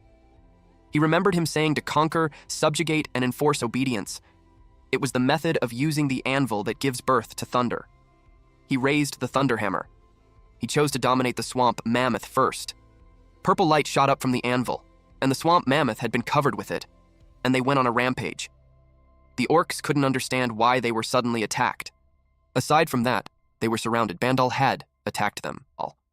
Seeing how the swamp mammoth was attacking the Scarlet Lightning tribe, he suspects that the prince and princess pulled it off. So he told his army that it was the time to kill them all and not let anyone escape. They charged at them. The enemy tried to fight back. Yakuzan watched it all happen. He asked why the swamp mammoth was acting like that. His adjutant had no idea. He was puzzled on who could be controlling such overwhelming mana. He suggested retreating and waiting for another chance. But Yakuzan didn't like that. Unexpectedly, an explosion happened behind them. It was Chris. He told Yakuzan that it was the end for him. If he surrenders, he'd make his death less painful. Yakuzan cursed at him and attacked him. Chris' brows furrowed. Then he used the beast god fist art. In a blink of an eye, Yakuzan's head rolled off. The adjutant and the mage ran away while announcing that their chieftain was dead. They were so scared. Now, all that was left for Chris's army was to finish off the stragglers. He realized that if it weren't for those two, they would have been in serious trouble. He watched the sky and hoped that nothing happened on their side. Meanwhile, the screen displayed the battlefield. Karak couldn't believe they're seeing the scenery the swamp mammoths were seeing at the moment. Felicia explained that with the anvil, it was possible to control all the treasure guardians. She was saying that with the power of anvil, the Scarlet Tribe would be done. She had gotten weaker. Then she fell, but fortunately, the elf caught her. The elf asked if she's all right. She assured her that she just needed some rest, and she would be fine. The other soldiers suggested that they find another place to rest, but they noticed that Shutra had disappeared. Meanwhile, Shutra was relieved to have finally taken a breather. The system notified him of his level up. His level had risen quite a lot. He wondered if it was because he controlled the relic of Enkidu. Also, the system notified him that the level of conquest had risen. He opened the screen and saw that even the Under the King's banner had leveled up. He realized that it levels up with the conquest at the same time. He doesn't fully understand it, but if his main skill grows stronger, then that is good for him. He also wondered what kind of skill was King's Knight. Judging by the name, it sounds like a summoning type. Suddenly, someone called out to him. It was Caitlin. He remembered that he left without saying goodbye. He was about to apologize, but she hit him on the head. She scolded him for disappearing like that. He apologized. She let it go since he was safe, but they had to hurry back. It seemed like they would have to camp out for the night. He thought they were going straight back to the temporary camp. She replied that it was the original plan, but a problem came up. He got curious about what it was. Then he found out that Felicia lost consciousness. She had just been released after being captured by the Scarlet Lightning tribe, but she must have pushed herself too much. Caitlin also shared that before she collapsed, she would be fine with just resting, but they had no idea when she'll wake up. And without her, they couldn't summon the Phantom Seed. So, for now, they'll just have to watch over her condition. Shutra was worried about Felicia. That night, everyone was asleep, except for Shutra. He wondered if his stamina had fully recovered from just leveling up, because strangely, he doesn't feel tired at all. He thought of waiting until morning just like that, but he remembered that they were in a ruin, which means that there must be some hidden weapons or treasures inside the dungeon. He also expected some traps or guardians. He pulled out the Thunder Hammer and considered the possibility that he's the ruler of the ruin, because he has that. The power of the anvil only works while in there, but within the ruin, it manifests as absolute power. In other words, he already obtained a free pass to the entire place. Karak was laying on the ground, sleeping peacefully. He woke him up. He wanted him to come with him. The pathway was lit with a torch. Karak wondered if it was really okay to just barge in like that. He was worried that something would go wrong. Shutra stated that he's the ruler of the place, so there was nothing to worry about. He explained to Karak that the place was a ruin, so there should have been good weapons there. Karak agreed. He opened the door to a room. It made Karak gasp. He saw an enormous monster. Shutra explained that it was just an arc golem, and in the form of a griffin. Karak had no idea, so he made him think of it as an extremely powerful monster. If they had just wandered in there blindly, they could have just died right there. Karak told him to stop saying such unlucky things and hurry out. He was terrified of the presence of that giant thing. He would rather avoid fighting monsters like that if he could. Shutra teased him for being a coward. He clarified that he's not a coward, but instead, he's cautious. They reached another room. He got excited because it was full of treasure. He excitedly showed the prince an amazing piece of armor. Shutra replied that it looks good on him. He could feel a subtle mana from it, so he knew it was magic armor. He asked Karak if he wanted it. Karak got excited and asked if he could really have it. He replied yes, since it was way too big for him anyways. Karak sincerely thanked him. Then he saw some gold coins. He wondered what those ancient gold coins were for. He decided to store all the useful things inside his inventory. He also instructed Karak to grab everything he could. He noticed the treasure chest. He got curious and opened it, but he got alarmed. A door had opened. It was a hidden space. It totally made him excited. He was looking forward to what was in there. He stepped inside, and after going through the passage, a wide chamber appeared. And then someone called him. There was a mana at the center, and he was familiar with it.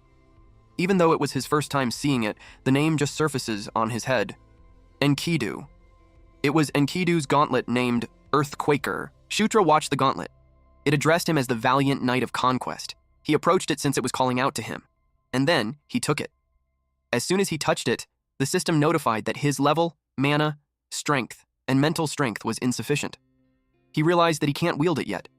The gauntlet glowed, and it granted him permission. The system notified him that Earthquaker acknowledges him as its master. The system changed the user of the Earthquaker to Shutra. Shutra's hand glowed. He felt pain when he wore it, but he was able to endure. He was glad that it acknowledged him as its master. His strength, mana, and endurance had increased by 10. He didn't expect his stats to go up that much, just from equipping it. He could imagine what would happen once his level rises. He was quite pleased with it. It was a better item than he expected. Karak then unexpectedly appeared behind him and asked what just happened. Our MC was startled. He asked him since when he had been there. The ogre replied that he saw it all, that he made some gauntlet appear out of nowhere. He didn't expect him to see everything. If something like his inventory gets exposed, he knew it would be a hassle. Karak knew that whatever it would only bring trouble if people found out, so he promised that it would just be between them. He was confident to take the secret to his grave. Shutra was touched. Karak told him that they should head back now that they had everything they needed. He expressed that the place feels eerie and gives him a bad feeling. He agreed that they should return. They passed through the room full of treasures, but something caught his eye, so he told Karak to wait. The ogre asked what it was this time. Then he pointed it at him, but Karak had no idea what he's talking about. Shutra replied that the exact thing they needed was right over there. Later on, they made Felicia drink some potion. Her body glowed, and she regained consciousness. He asked if she's awake. Caitlin was so relieved. Felicia asked what happened. She explained that Shutra brought back a mana recovery potion. She asked where it came from. So Shutra asked them if they had forgotten where they were. She knew they were in the ruins, and he reminded them that he's the ruler of the ruins. He encouraged her to rest, and once she woke up, her mana would be fully restored properly. Felicia thanked him. It seemed like he didn't hear her properly, so she said it again, but she looked embarrassed. At sunrise, Bandal exclaimed that they were finally back. He was happy to see them. He knew from the start that they would succeed. He acknowledged everyone's great work. Chris cleared his throat. Shutra noticed him. He started to say something. With flushed cheeks, he told Felicia that she had done an impressive job. Felicia arrogantly replied that it was nothing much. Shutra saw their heartwarming interaction and had this smirk on his face. Chris told them to get some rest while they handled the cleanup. Shutra was surprised to learn that it was not over yet. He explained that the remnants of the Scarlet Lightning tribe still remain. It would be completely settled within half a month at most. To Shutra, it means that they would get vacation for half a month. But Caitlin responded, "Vacation my ass." She whispered to him, and it made him blush. With flushed cheeks, she told him that he still has something to do with her. It was a bright, sunny day, and Shutra was getting hit by Caitlin's fist. She reminded him that if he doesn't pull himself together, he'll suffer. So he should hurry up and get up, but at that point, he could barely move from the pain. He was prepared for it, but it was seriously brutal training for the Beast Fist art. The something that Caitlin mentioned earlier was none other than Beast Fist art training. In the first 5 days, it felt like he did nothing but get beaten up. Only after a week did Caitlin's punches start to become visible to him. And so came the 11th day of training. He faced her. She noticed that he was starting to keep up quite well now. He replied that it was about time after all the beatings he had taken. He thinks that it was thanks to the daily special training that his Beast Fist art and aura levels had both reached level 5. At that point, Caitlin deemed that he should be ready to begin the Beast God Fist art. That got him excited. She expressed that she was impressed. She had never seen anyone learn that fast before. He had this big smile on his face after knowing that he could finally learn the secret techniques of the lycanthropes, the Beast God Fist art. From there on, she would teach him a new way to wield aura. She grabbed his hand and told him not to miss a thing and follow carefully. She asked if he got it. He replied yes. Their hands glowed, and instantly that blue light engulfed him. He could feel Caitlin's aura. It was guiding him. It was similar to Beast Fist art, but also different. He could feel the depth of aura more and more. Aura, the force of life itself. When pushed to the extreme, it becomes akin to the power of the soul. While his consciousness drifted, he thought about conquest, which was to conquer and force obedience, a ferocious domineering power. It was like he's underwater. He wondered if that was the true aura. The light engulfing them intensified. Then the system informed him that the level of Beast Fist art and aura had increased. She was amazed. He was able to do it. The aura covered his hands, and the system notified him that he acquired Beast God Fist art level 1. He thought about the Beast God Fist art and Earthquaker. He dispersed the aura from his hand, and the impact created a gush of wind and made a dent on the ground. His level had increased to level 14. He claimed that it was the time it truly began. He didn't notice that someone was spying on them. It was Bandal. He had this pleased expression on his face. The next morning, Shutra and Caitlin were eating breakfast together. He had something to ask about Felicia. He asked why things are like that between her and Chris. In his perspective, Felicia was supposed to be a key ally he needed to bring to his side, just like Chris. But if their relationship was strained, it could be a problem. He noticed that they weren't on bad terms, but they were distant. She told him that it's not like there was some direct incident between them. She wasn't so certain, but she thinks it has something to do between Chris and Sylvan. Shutra said that name. And Caitlin scolded him that even if he wasn't there, he shouldn't throw his name around so lightly. He apologized and explained that he was just a little surprised. Felicia's twin brother, Sylvan Doomblade. He was a pretty troublesome opponent when he played as Zephyr. He asked if there was some problem between Chris and Sylvan, but Chris suddenly entered the tent. They were startled. Caitlin asked him what was going on since he's early. He told them to pack their things because the matter wrapped up quicker than expected, so they were going to leave in the afternoon. Shutra asked where they were going. Chris couldn't believe he's seriously asking that. He told them that if the matters were done, they need to report it. Bandal shook the hand of Shutra while acknowledging the hard world of the prince and princess this time.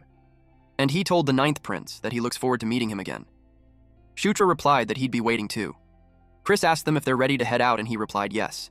They were off to the Demon King's castle. Meanwhile, at the castle, it looked eerie. There was someone on the throne. He was huge and was wearing full armor. The journey of returning to the Demon King's castle was fairly simple.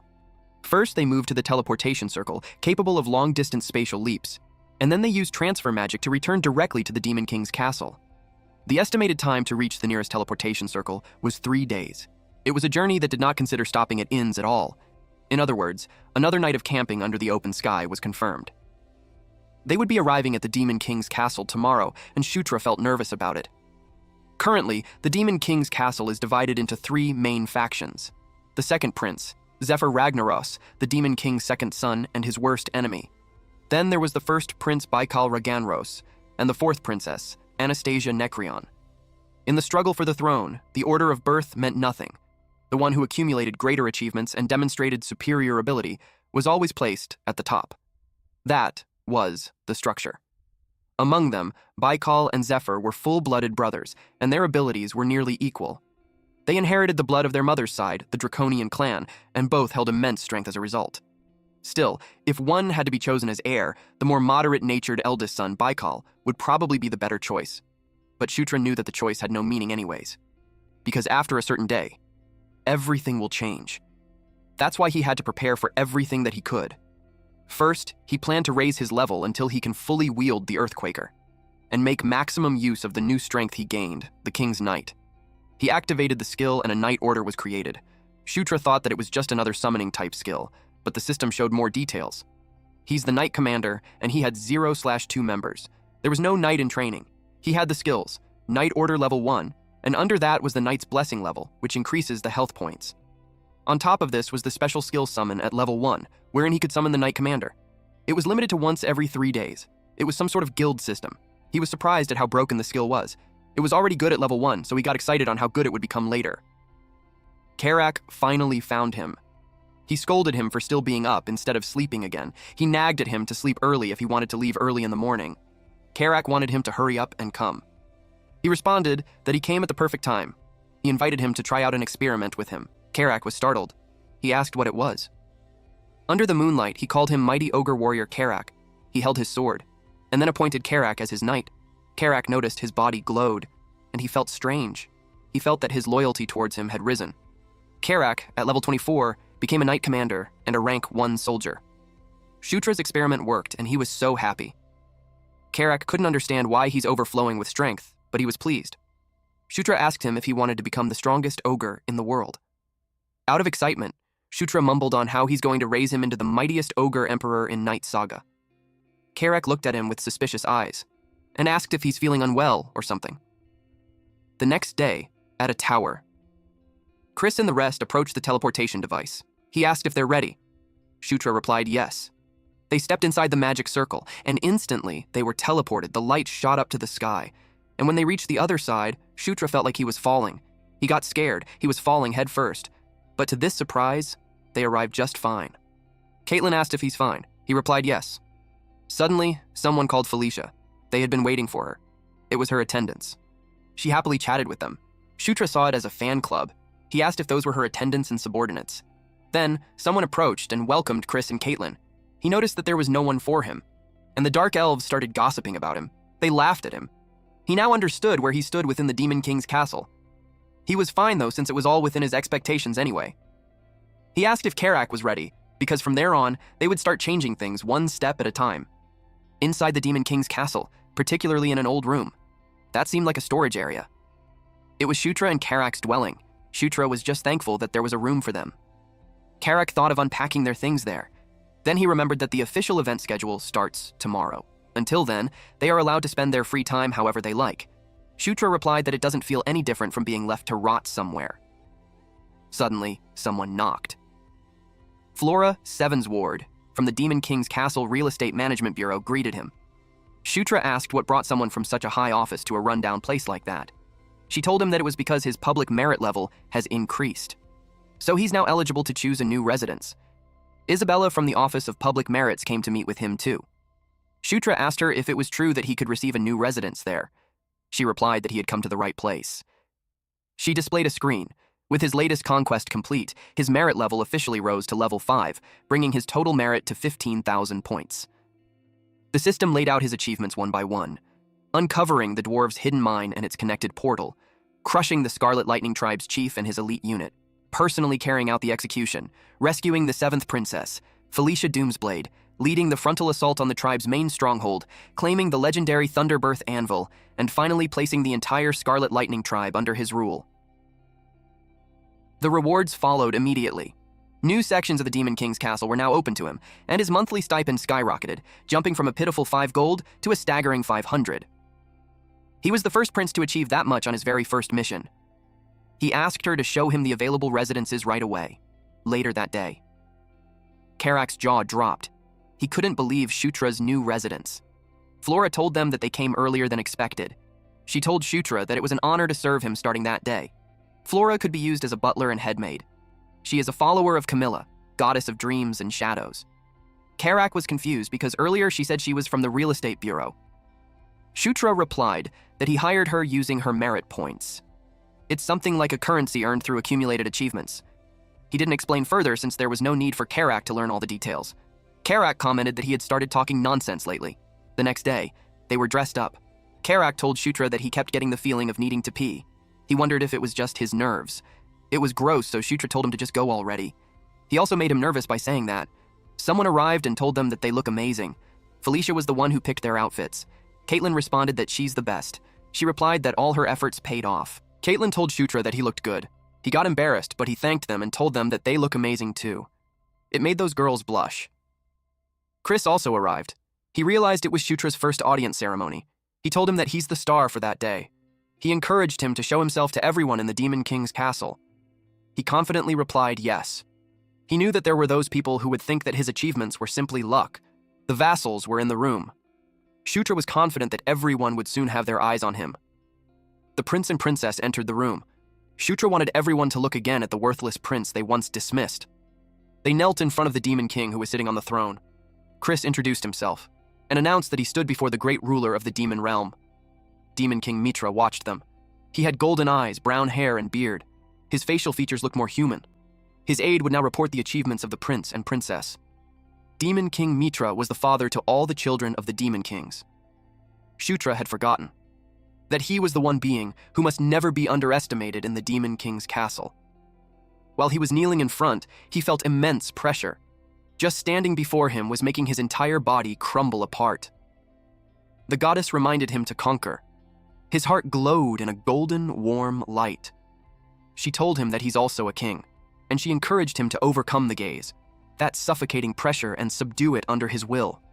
The golden light spread. He was told that it was the power of conquest.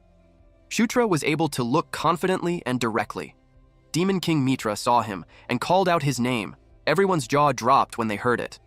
Shutra simply met his gaze, though he was slightly taken aback.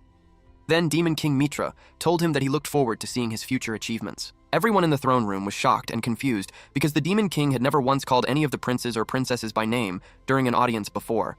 They questioned why he would mention the 9th prince, who barely even has a presence. It was an utterly ordinary statement, but it was a statement no one had ever heard from the Demon King before, and that made it invaluable. Shutra replied that he'll do everything he can to live up to his expectations. And that was how Shutra Ignas finished his first audience while leaving a powerful impression on all who witnessed it.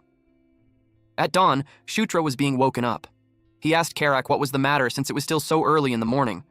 Karak informed him that a letter from the Office of Public Merits just arrived. Shutra received the letter while wondering why, and he was surprised when he opened it. Karak was curious about what it said, so he encouraged him to read it out loud. Shutra wasn't sure how to feel about it. It looked like the Demon King, his father, had given him a personal mission at the castle. Shutra shared the letter to Chris and Caitlin. It contains the mission to subjugate the Cassius herd. Basically, it was a monster extermination task. Caitlin told him that he would be heading to the Anger Plains. Shutra remembered that it was where the centaurs live. She shared that Chris and her went there for training once. Cassius herd subjugation pretty much became an annual event. Chris wanted to go with him, but they also have their own schedule to follow.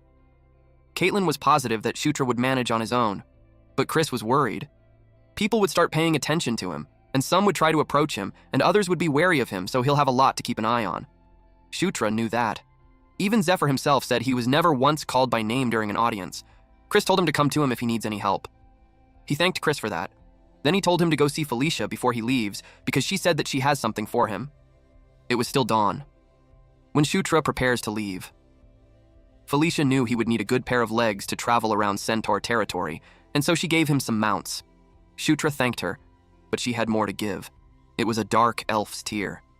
He couldn't believe that she's giving him one of the dark elves' sacred treasures. Normally, the only way to obtain it would be to kill Felicia herself. She shared that the dark elves are a proud race, so they never forget either kindness or vengeance. She hugged him and told him to take care and return safely. He never expected Felicia to act like that, so it made him blush. As he was about to answer, she pushed him away, which surprised him. Apparently, she got embarrassed. She must have realized how awkward it looked. Shutra, Karak, and the mounts hopped on the teleportation circle. He waved goodbye to Felicia and wished her good health until they saw each other again. And then he was gone. She simply replied okay as she watched him disappear. At Anger Plains, Shutra, Karak, and the mounts appeared. Karak had to confirm if they had arrived. Suddenly, someone was behind them and greeted the ninth prince. She is Karma, the ranger assigned as his guide. He noticed that her upper body was of a human and the lower half was of a beast. He replied that it was nice to meet her. She answered that it was an honor for her. Given her appearance, he understood that she's from the satyr race, and they moved right away. They were moving fast. He and Karak rode their mounts. She informed Shutra that it would take at least 2 days to reach the centaur settlement from there. She plans to travel with as few breaks as possible. Shutra had no problem with that. Then she inquired if there were no other soldiers. He explained that the mission came suddenly, so it was just the two of them for now. She replied that they have the centaurs on their side, so they won't be outnumbered. He figured that it would be a group fight, and in that case, the real problem would be the weapons. Since it might end up like a mounted battle, he thought a spear would be best. A sound caught their attention. He asked what it was. Karma told him to wait while she checks it out. She dashed away. She stopped at the edge of the cliff and got nervous at what she saw. She wondered how the Cassius herd found them already. They looked ferocious as they chased a centaur. They growled loudly as they leapt towards him, and that spooked the centaur even more. But Shutra bumped into this Cassius to push it away, and it crashed. His mount eventually steadied its footing. The centaur was surprised to see him. The herd approaches him. It seemed like the welcome party came too early. But it didn't matter, because he was itching for a fight, too. His gauntlet glowed. Shutra dared those mutts to come at him. The centaur asked if he's the prince. One of those wolf-like creatures stepped forward and roared loudly. Then it charged at them. Shutra realized that it was the boss. Karma and Karak rushed towards him and asked if he's all right. Karak scolded him for dashing like that since it's dangerous. He told them that he's fine, and they just watch closely. He jumped away from his mount and towards the Cassius to do the beast god fist that he's been practicing all this time. His gauntlet exudes powerful energy. Again, the Cassius roared loudly. He attacked it with the skill called Fist of Explosion. That was surprising for Karak and Karma, and the Cassius boss's corpse was decapitated. It was defeated so easily, and that made the other Cassius terrified. They escaped as fast as they could. Shutra was also surprised with his recent attack. He wondered if the Earthquaker, his gauntlet, amplified his aura. His attack was way more destructive than he expected. He was pleased when he realized that it was almost the same as Caitlin's strength. Karam praised him for blowing the head of a Cassius in one strike. He looked proud of himself. Then, the centaur thanked him for saving him. He introduced himself as Swift Wind, a scout sent to escort him. From then on, he would guide him to the centaur settlement on the Engel Plains. Little did they know that the corpse they left behind started glowing. They reached the Engel Plains centaur settlement. There were 4 centaur tribes that dwell on the plains: the Fierce Wind, Heavy Rain, Rough Night, and Raging Flame. Among them, the Raging Flame tribe was the most powerful, and its chieftain also served as the High Chieftain, uniting the other tribes. Shutra was being welcomed. He met Savage Eyes, the High Chieftain of the Centaurs. To anyone who played Night Saga, the Demon Realm chapter, they would recognize that name since he's an unavoidable encounter, not as an ally, but as an enemy. Karak whispered to Shutra about the deadly glare of the High Chieftain that lived up to his name. But Shutra knew his place as the Ninth Prince. Savage eyes glared at him, but he looked at him with fierce gaze as he demanded to hear the assessment of the current situation. They went inside the tent, and Savage Eyes revealed to him that the situation wasn't good. The Cassius herd, which should have been far north by then, had now come down south much earlier than usual for that year. So at the moment, the scouts were out observing the area, although some assume that part of the Cassius herd may have just simply lost their way. In the game, Savage Eyes was an unrecruitable NPC, one that players could never ally with. Shutra was informed that in 3 days' time, the warriors of all 4 tribes would gather there, and once united, they could crush the beast no matter where they were. Shutra was hoping things would be different this time. He responded that he'll wait, and he asked if there's anything else. Savage Eyes addressed him as the Ninth Prince, and verified if it was true that he smashed the Cassius skull with a single punch. He smirked and replied that it was true. Deep inside, Shutra was hoping that this time, Savage Eyes would be an ally too, just like how Chris and Caitlin became his allies. Then he told him that if he wanted, he could show it to him later. Savage Eyes observed him, and responded that he'd be looking forward to it. When they left the tent, they caught the attention of the other centaurs. They talked about him since they heard that he crushed the Cassius skull with a single blow. Karak noticed that similar to General Bandal's incident, Shutra became popular once again. Shutra proudly replied that it was all thanks to his natural charm and virtue. Karak was unimpressed and regretted saying that. Then he encouraged him to get some rest. That night, Shutra was deep asleep. There was a faint glow over him, and that woke him up. To his surprise, it came from Earthquaker. He had no idea when it got into his arm. But suddenly someone appeared and called his name. He turned his attention to that person. The green glow came from her. She expressed that she requires his assistance. He asked who she was. She explained that she's a fragment of the Watcher Ankle, and she's called the Green Wind. Shutra was familiar with Green Wind. It's one of the nature spirits worshipped by centaurs and satyrs. In the lore of the Night Saga's world, the reason the Engle Plains stayed lush and green was because of the power of Green Wind. He was surprised when he was transported to the plains. She brought him to her home, where the fragment of her creator, the Watcher Ankle, resides. Hearing about the fragment of Ankle, he remembered something. Watcher Ankle was one of the 6 Elder Dragons. Elder Dragons are divine beings that players could never encounter in Night Saga. He only recently obtained Enkidu's Earthquaker, and now, there's this encounter with Watcher Ankle. He was suspicious of how coincidental it was. Greenwind told him that they have no time. Monsters from the north were approaching her home. Their goal was to steal the greenery of the Engle Plains. They would destroy her home and devour her spirit. She knew only him could protect the place. Shutra was doubtful of that because his level wasn't high enough. She pointed out that he already possesses the power of Enkidu. He had nothing to worry because the fragment of Ankle would also grant him greater strength. But first, he has to show the token to her children. After that, he was back in his room. His fist was still glowing. It was from the fragment that he's holding. She told him that her children would surely lend him their power. That night, he went directly to Savage Eyes. Upon hearing that, Savage Eyes raised his tone. He couldn't believe that Green Wind was in danger. Shutra explained that there's a small temple to the northeast, and if what Green Wind said was true, the Cassius would be attacking it soon. He told Savage Eyes that there's no time. They had to gather their troops and move out immediately. Savage Eyes cleared his throat and replied that it was quite a claim, and they couldn't just march out based on a single story. But he stopped mid-sentence when he saw a faint green glow. He immediately recognized what Shutra was holding, the Green Wind's divine relic. His stance had changed. He asked Shutra what he needed to do. The next day, the centaurs had gathered. They have spears and bows with them. Shutra on his mount walked among them. Shutra was guided by his minimap, and nearby, he could already see their destination. It was the Temple of the Green Wind. If it weren't for the minimap, he would have never found it with how deep it's hidden in the wilderness. But they saw the attackers coming closer. Shutra wondered how the Cassiuses found out where the Green Wind resides. He could tell that there was something that he's not aware of. Savage Eyes expressed that there were more Cassius than he expected. He asked the prince for his plan. Green Wind told Shutra to draw power from Ankle's fragments. He could tell there was something inside the temple. He told Savage Eyes that he would head there while they keep the enemy from getting close. He invited Karak and Karma to come with him. Meanwhile, Savage Eyes ordered their army not to let a single one through to the temple. He told them to prepare for battle, and they charge. The archers got into position and fired the arrows. Many Cassius were hit. The swordsmen pushed forward and slashed the enemies on their way, while Shutra and his team hurried to the temple. Karak confirmed with Shutra their goal, which was for Shutra to reach the temple. Shutra told him he's right, and that made Karak more determined to clear the path no matter what.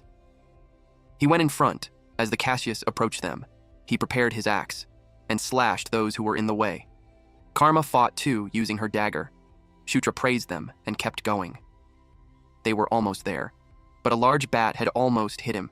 The attack threw him and his mount away, and they both fell. The large beast-like centaur growled loudly, and it charged again towards him. Shutra felt bad for letting his guard down. Karak rushed to his side and deflected the attack. He was relieved to see him. Karak asked if he's all right.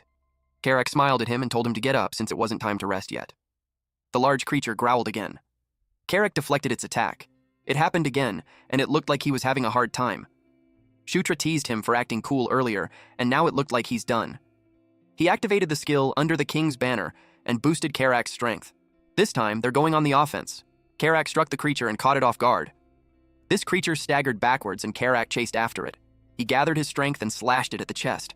The large creature vomited blood. Karak went for the head. He hit it with all his strength. The dust in the area scattered.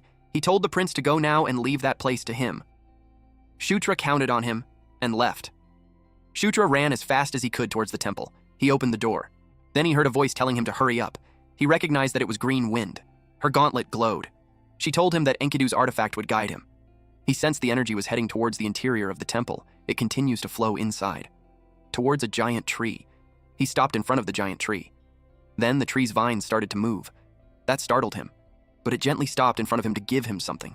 His eyes widened at what he saw. It was a dragon heart, the source of mana that every dragon possesses.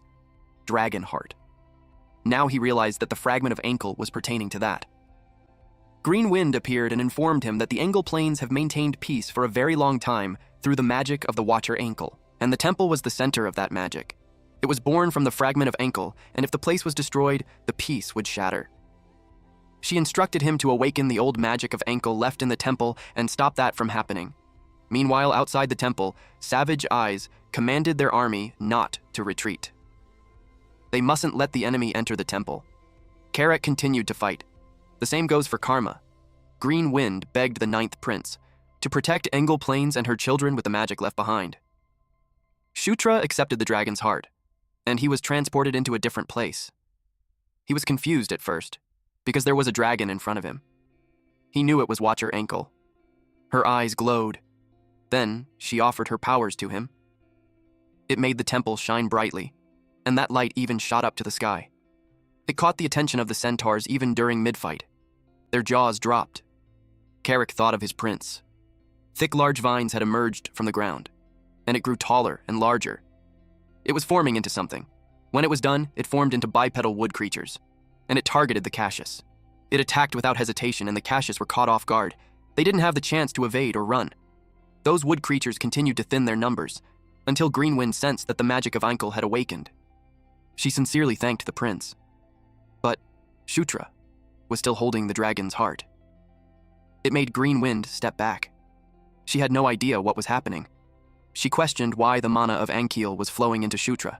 She asked him if he's trying to absorb Ankle's power, but it looked like Shutra wasn't himself. She told him to stop. If he keeps going, his body won't be able to stop it. Shutra was notified by the system that his level increased. His cheek was cut, but it healed instantly.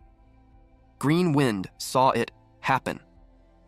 The system continuously notified him of his level up, and Shutra heard once again that he should conquer, to subdue and make them kneel in obedience. Even if it was the lingering remnant of an elder dragon, it would still kneel before him. The dragon heart merged into his heart, and that caused a blinding light to appear, and eventually, it subsided. Shutra rested his arms on his things to support himself. The glow from his body slowly dims, and when he opened his eyes, he was called the Knight of Conquest, and he had obtained a passive skill called Dragon Body Level 1. He also acquired the skill Dragon Blood and Immunity to all poisons, Level 1. He gained another subclass, which was the Dragonborn. It is a being who has awakened the dragon gene and can wield dragon magic. Despite being a hybrid of a draconian and Asura, Zephyr's recessive inheritance allowed him to awaken the dragon gene. Green Wind told Shutra that he obtained both the spirit and body of a dragon. She could feel the power of the Watcher ankle within him, but she wasn't disappointed because after all, this was a power that no one could use. It was sealed away and kept in slumber for a millennium. She addressed him as successor of Watcher Ankle and expressed that she had one wish. She asked if he could protect the Engel Plains and her children. Shutra smiled and replied yes. Outside the temple, the wood creatures continued to fight. Many caches were taken down, but they sensed something. A large caches had cut one wooden creature in half, and it intimidated the centaurs by roaring loudly. Shutra saw it from the roof of the temple. He realized that it was the one commanding the caches, so he jumped down and approached Karak, for there was something he must do. The commander of Cassius continued to take down the wooden creatures. It growled at them. It sensed something, and suddenly, it was punched by Shutra. It counterattacked, but Shutra stepped back to evade it. For its size, it was surprisingly agile. It chased after Shutra. So Shutra positioned himself for another punch. He used Fist of Explosion. The impact made his arm tremble. He complained about how thick its skin was, and then it attacked him. He realized that it was tougher than he expected. Even the Fist of Explosion doesn't work on it. He decided to use his new skill. He activated the exclusive skill for Dragonborn, the Dragon Blood. It made the Earthquaker release his part of its true power. He risked everything on a single strike. The commander was about to attack him too. He told Karak that it was his turn. He summoned the King's Knight, and Karak appeared from behind the commander. Karak had hit it on the side of the head, and it became angrier. While it was distracted, Shutra rushed towards it. It noticed him approaching. Shutra's attack was completely different from before.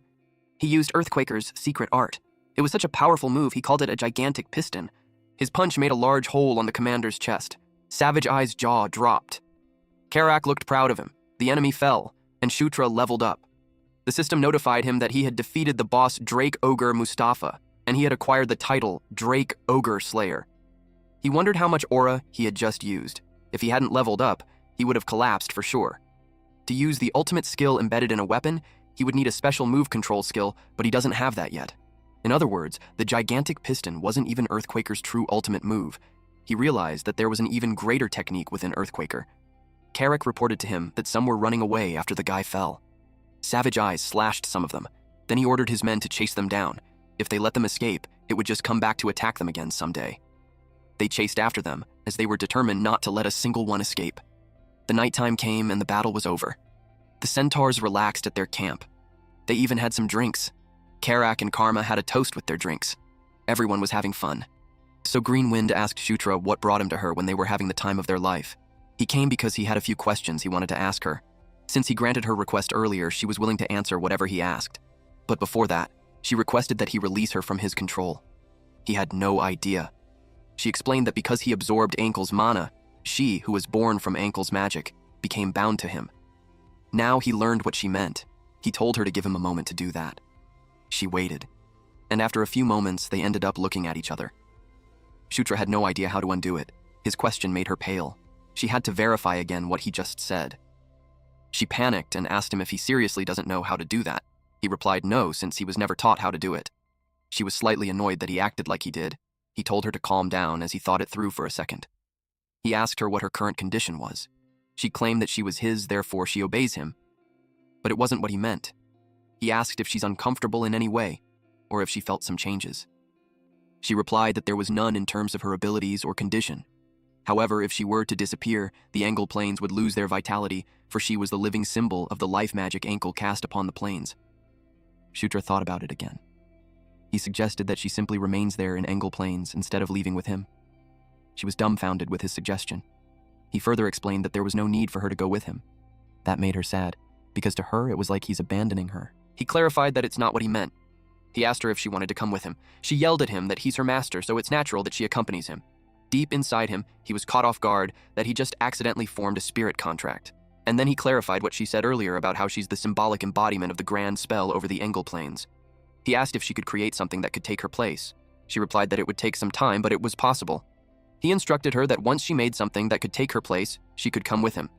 She wasn't pleased with that because she won't be able to be of much help to him for a while, because he'd have to leave most of her power behind in the Engel planes. He told her that it's not a problem at all. Internally, he felt like he hit a jackpot. Forming a contract with a high-ranking natural spirit like her was a great opportunity. Her eyes sparkled with what he said. Now that it had been settled, it was time for him to ask questions. He asked how and when Ankle died. She was taken aback with his question. She replied that she's only a fragment, and as a spirit born anew from nature, she does not possess many of Ankle's memories. However, she could remember that 1,000 years ago, she was murdered. She does not recall who the killer was, but she's certain that it was not another elder dragon. Shutra wondered who could possibly kill an elder dragon, being said to have godlike powers. Green Wind told him to speak to her casually now, since she's uncomfortable when her master addresses her formally.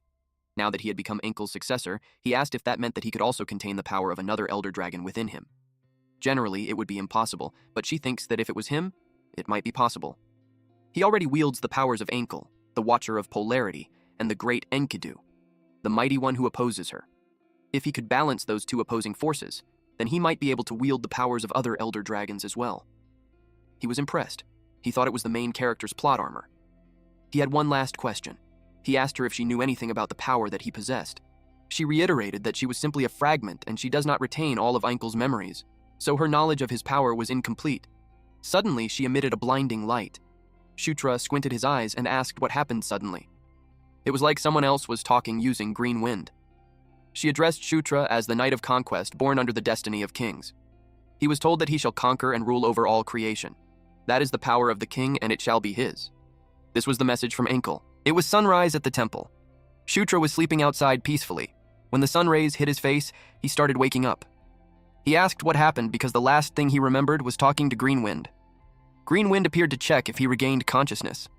She had no idea why, but it seemed that the consciousness of Ankle that remained within her surfaced last night, and he probably lost consciousness because of that power.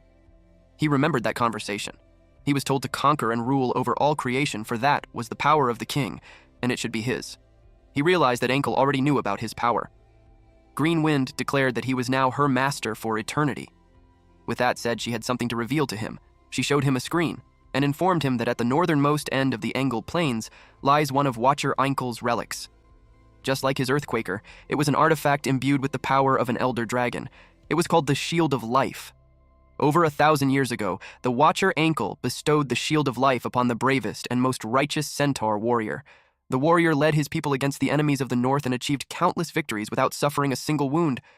However, he was not truly invincible. He did not take the shield to bed with him. One night, while sharing his bed with a woman sent by someone who coveted it, he was stabbed to death.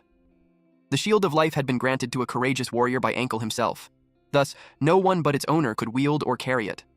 The warrior's followers buried the Shield of Life alongside him in his tomb in the north. Centuries passed, and the Shield of Life became a legend. The centaurs named it after the warrior himself.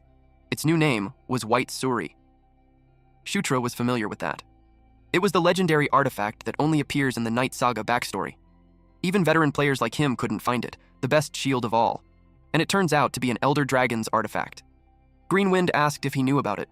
He got excited and inquired where this tomb was located. She told him that if they head toward the northernmost end of the Engle Plains, she should be able to find it. But first, she must create a replacement for herself. Once she finishes speaking with him, she'll begin immediately. He asked how long it would take her. She answered that thanks to his help activating the protection spell, it should take her 2 days. He was happy that in 2 days they could head out.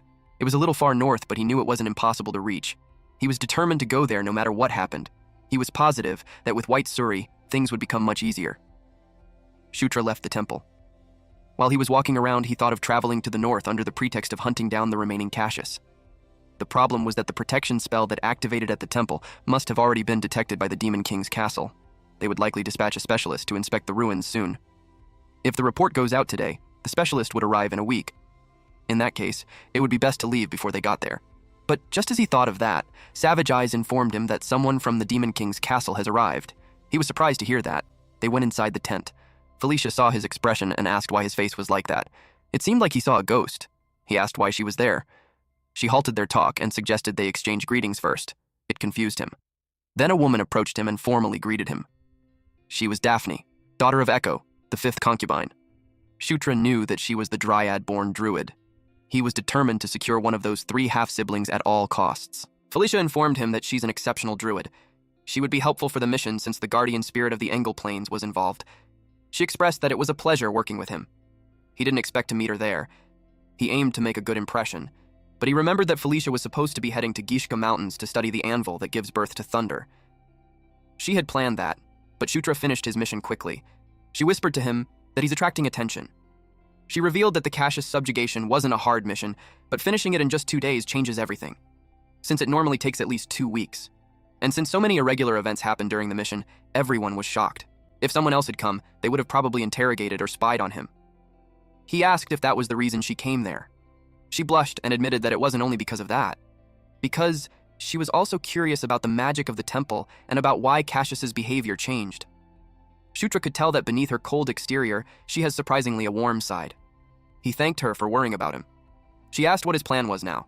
He told her that he's going to scout the northern region to see if there were any remaining Cassius and to find White Suri. Savage Eyes volunteered to go with him because it was their duty. It made no sense for him, the tribe's chieftain, not to go himself. Shutra agreed that it made sense. But to his surprise, Felicia wanted to come too. She reasoned that it was better to study the living Cassius than the dead one. He just agreed to it, but deep inside he was bothered because looking for the remaining Cassius was supposed to be just an excuse. Karak expressed that he had a feeling that things were going to get complicated. A few days later, they had seen the Cassius. Karak, along with the centaurs, fought with it. While on the battle, he had seen something which proved his instincts right. The centaurs fought. A Cassius almost got Shutra from behind. He had no idea where those things suddenly came from. He was getting annoyed since he thought they already killed them last time. Some flying monsters shrieked. He asked if they were Geist. It was such a troublesome bunch that showed up, but they weren't the only ones who could fly. He used the blessing of the wind level 1, which makes the user's body become light, allowing them to move with the speed of the wind. Green Wind asked how he could use her magic. He charged towards those Geist. Those Geist were caught off guard. He used Fist of Explosion on them and threw them away. He told them to stop getting in his way and just disappear. Upon seeing that, Green Wind was left whining about her purpose of existence. Meanwhile, Daphne was surrounded by Cassius corpses. She was terrified. A monster leapt towards her. Fortunately, someone grabbed her and cut the monster's head. It was Karak. Felicia was engaged in a fight too. It worked in her favor that those monsters showed up because she planned to find them anyway. They finished at dusk. Corpses were scattered on the plains. Felicia told Shutra to look at the faint purple aura surrounding the corpses. Now that she mentioned it, he could vaguely see it.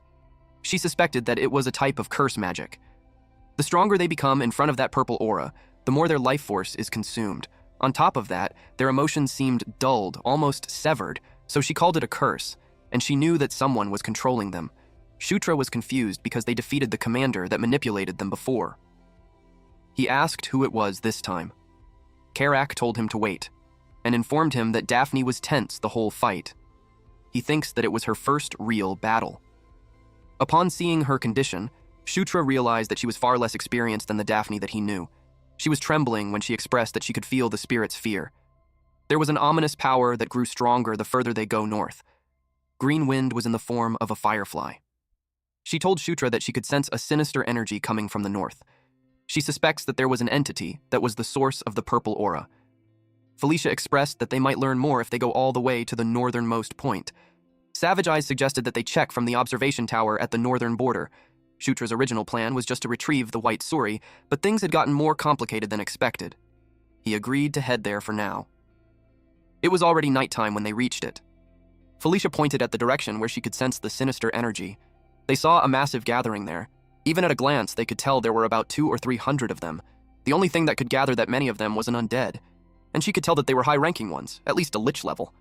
Daphne's knees had weakened and she fell on her butt. Karak asked her what was wrong. She replied that she's fine. Felicia explained that the ominous energy felt too direct. As she said before, Daphne was half-spirit, so it affected her too deeply. If the enemy really was a high-ranking undead, then their current forces won't be enough.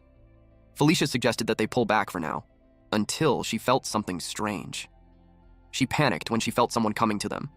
Shutra asked who, but he got distracted when the system screen appeared. They were surrounded. Then, Karak pointed at something. He told them that a fireball was flying towards them. Shutra cursed. He realized it was a trap. He yelled at everyone to get out of the tower. The tower collapsed. They screamed as they tried to run as fast as possible. Some of those emitting an ominous aura had flown to the sky. While they were escaping the tower, Felicia used her powers. She activated wind control to make everyone fly and safely get out from the exploding tower. When they landed on the ground, she checked if Shutra was fine. Savage Eyes thanked the 6th princess. They all survived because of her magic. She answered that it's not time to thank anyone yet. Just from a glance, the numbers of the enemy were overwhelming, and so they have to escape at once. But Shutra could tell they were already surrounded. She requested that they buy her some time, so she could find a way to break through somehow. Shutra was touched by her gesture. He promised to hold them off as long as he can. He used Under the King's Banner to the centaurs. They felt the strength surging through their entire body. Savage Eyes asked what it was. Green Wind asked her master if he truly intends to fight. He replied yes. All they could do now was to trust Felicia. He balled his fist, then commanded everyone to prepare for battle. Everyone became serious. Shutra was determined not to be pushed back. Karak fought on the battlefield, along with Savage Eyes and Karma. Shutra defeated so many undead using his Fist of Explosion. The bones scattered, but the skull still floats. He was already exhausted. The undead assembled their body back. He knew that if they continued that way, it wouldn't end. The skeleton warriors charged at him. They had to find the leader controlling those monsters quickly. If they killed them, they might still have hope. Suddenly, he saw bright lights illuminating the sky, and it struck the centaurs. Karak used an undead as a shield. He asked what that was. Among the sea of corpses, there was one who groaned as death came upon him, and a large skeleton warrior rose from them. It wore armor and a crown. Shutra finally found this leader. Savage Eyes attacked it from behind, but to his surprise, he was blocked and was shoved away. Karak attacked next. His weapon hit its armor, but it just sent shivers through his body. Then the undead leader shoved him away. He crashed on the ground with a powerful impact. Then our boy leapt to attack it. He was thankful that this bonehead came straight to him. He was determined to end the fight now. He used Fist of Explosion, but he was left surprised. It had no effect, and he was just thrown on the ground. He couldn't believe that guy. He was so strong. Shutra knew that he's not someone that they could handle. Felicia told him that it was enough and he could rest now. The undead leader got curious on what she was planning. It was the same for Shutra, but she told him that she would take over. She challenged this bonehead to come at her. Felicia charged with a powerful magic on her hand.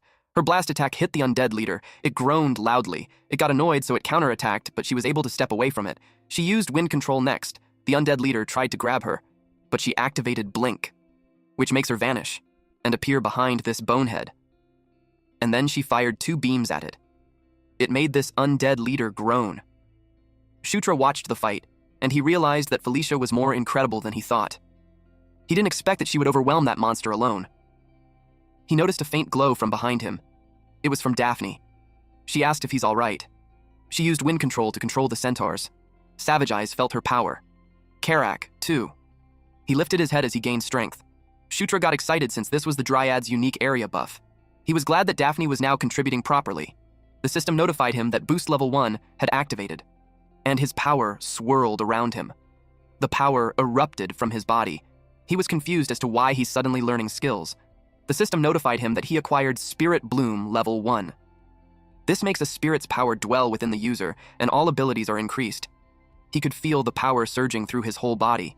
In Night Saga, normally only one spirit could dwell within a person at a time. But now, the spirit of life and the spirit of wind were dwelling on him simultaneously. As he expected, it was thanks to his protagonist's physique. Felicia rained a barrage of attacks on the undead leader. But she's getting exhausted. She was attacked, so she used Blink, and she vanished. She was getting annoyed at this persistent bastard. She wished for it to die already. The undead leader expected her to show up at the back, and that caught her off guard. Meanwhile, Karak felt the power course through his body. He attacked the undead leader, and shifted its attention to him. Shutra showed up beside Felicia and praised her for her great work. She didn't expect to see him there. He told her to leave the finishing blow to him. He attacked using Fist of Explosion, and that made the undead leader fall. Karak was hopeful that they would win now. Shutra teased him that it was actually his fist that defeated it. He realized that it's how Shutra wants to play. So he attacked the undead leader with the intention of cutting its head. But when he approached it, a purple glow illuminated it, and he was engulfed by that light. Shutra got worried for him. The light also rained down on him. When it touched his cheek, the purple mark spread, and he felt immense pain, which caused him to fall. Felicia saw what happened to him. The undead leader approaches Shutra and she gets worried for him. Meanwhile, in a different part of the forest, Green Wind was roaming around until she noticed something. It was a grave. She was searching for that tomb of the warrior. The undead leader was about to strike Shutra. It was focused on him. Felicia took offense that it dared to look away when she's the opponent. She fired at him, using the triple blast skill. The undead leader turned towards her, and it vanished. To her surprise, it appeared behind her, just like how she used blink, and then it swung its sword. She was able to block it by creating a barrier around herself. She was getting annoyed at this damned bastard. It forced its attack and pushed her down to the ground. It roared loudly, and the Cassius and the undead surrounded Felicia, while Shutra laid there unconscious. Green Wind told him to wake up. It wasn't the time for him to be laying around. She urged him to hurry and awaken Ankle's power. He asked what she's talking about. He had no idea how he's supposed to awaken Night Ankle's power. Green Wind shone brighter. Then she told him to remember because he already knew the answer. He woke up and uttered, "Dragon blood." A green light swept across the sky. Meanwhile, Felicia battled the monsters around her. She noticed the green light. It moved fast and defeated those monsters around her in one hit. She glanced at Shutra, who was still face down on the ground, but the light got stronger beside him. He lifted his head, and to his surprise, the white Suri was in front of him. He asked how it happened. Green Wind explained that at the start of the battle, she had been searching for the buried grave where the white Suri was laid. She knew that leaving his side and acting alone was reckless, but she managed to find White Suri and succeeded in making it recognize a new master. That made him smile, but she cut him off saying he'd accept the praise later. For now, they had to deal with the creature in front of them. The undead leader attacked, and the impact sent him flying. If this attack hit him, I'm sure he'd be dead. Shutra then stabilized himself in the air, and as soon as he did, he saw the undead leader getting ready to unleash an attack from its mouth. He was overwhelmed at how fast it was. Then it fired at him. Felicia got worried. After that attack, the undead leader released smoke from its mouth. Shutra made a bright light in front of him. It came from his shield. He felt the energy. Green Wind explained that the fragment of ankle has transformed his body into a dragonborn. And at that very moment, another new power has been added to his transformed body. She asked if he could feel it. Ankle's magic, preserved for 5,000 years within the White Suri. His gauntlet reacted, too. He replied yes, and expressed that it was insane in the best way. The undead leader felt the presence. Shutra challenged his bonehead to keep acting tough, because this time, he was going to destroy it completely. Shutra checked the White Suri. He threw it in an attempt to test it out, and hit the undead in front. It moved through them like a ping-pong ball. Felicia couldn't believe it. The undead leader got annoyed, so it growled loudly. It was targeted by the shield. White Suri was moving towards it. When it revealed its wings and soared in the sky. While the undead leader was focused on that, Shutra attacked from behind. He used Fist of Explosion. The undead leader growled loudly. It unleashed large fireballs and rained it down on Shutra. Shutra evades it and throws his shield. It hit the undead leader right on its jaw. White Suri made its way back and continuously hit the undead leader. It growled angrily. Shutra charged ahead, determined to hit it using his fist. He unleashed his gigantic piston, and the undead leader groaned in pain from being hit in the stomach. Shutra was about to end the fight. He pointed his finger downwards, and the shield dropped to the undead leader's head. When its head was crushed, only a purple aura remained. The other undead also emitted the same purple aura. They froze as the aura came out from them, and they exploded. The system prompted Shutra that he had defeated the boss, Skeleton King Valkaroba, and with that, his level increased. He laughed at him for acting high and mighty despite being nothing special. Shutra had acquired the title Kingslayer Level 1. Felicia rushed to him and reported that the curse had been completely removed. She suggested they leave while the monsters fight among themselves. He agreed with her and left. A few hours later, they camped nearby. Shutra was holding his shield when Felicia asked if that was the White Suri. Savage Eyes was amazed. He didn't expect that the legend of White Suri was true. Daphne shared that a powerful force could be felt from the White Suri. If her senses were right, it's still not revealing all of its power. Shutra realized that the White Suri was limiting its power to match him, just like the Earthquaker. He's excited to see how much stronger it will become. Felicia told him that it would belong to him, so she won't report it to the Demon King. She advised him to take good care of it. He happily thanked her. Savage Eyes approached him and told him that from that day on, they recognized him as the successor of the great warrior White Suri. If he calls, they would join him when needed. He replied that he would be counting on them. He was glad that it seemed like everything wrapped up nicely again. But he almost forgot. He would still have to go farming, which was fun. Not that he got the loot from the great warrior White Suri's tomb he thought he was done, but Greenwind said that he's not finished yet. And it was because he hasn't praised her yet. She was annoyed that he had forgotten something so important. When Karak saw her, he thought she was a ghost. Shutra apologized. Then he pats her head and tells her that she had done well. Thanks to her, they were able to win, so he really appreciated her. She blushed, and then she told him that she would only forgive him just this once. In exchange for more praises, he thought of her like a dog, so he rubbed her head even more, and then he told her that she's the best. And so the incident in the northern region came to an end. However, something still bothered him deep inside. He doubted if Valkaroba was truly the cause of the purple death energy. If so, he wondered why he would try to attack the north and how he even learned the secret of the small temple. Nothing was certain yet, but someday. He believed that he'll learn the truth about the true identity of the purple death energy. After returning from the northern boundary line, everyone's daily life became quite busy and time passed quickly. Savage Eyes was preparing to lead the warriors of his tribe and set out for the north. Somehow, it was only now that the mission to wipe out the Cassius herd was properly underway.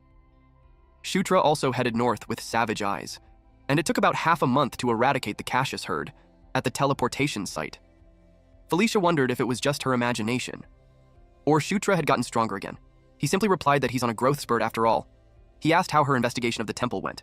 She replied that it was all right.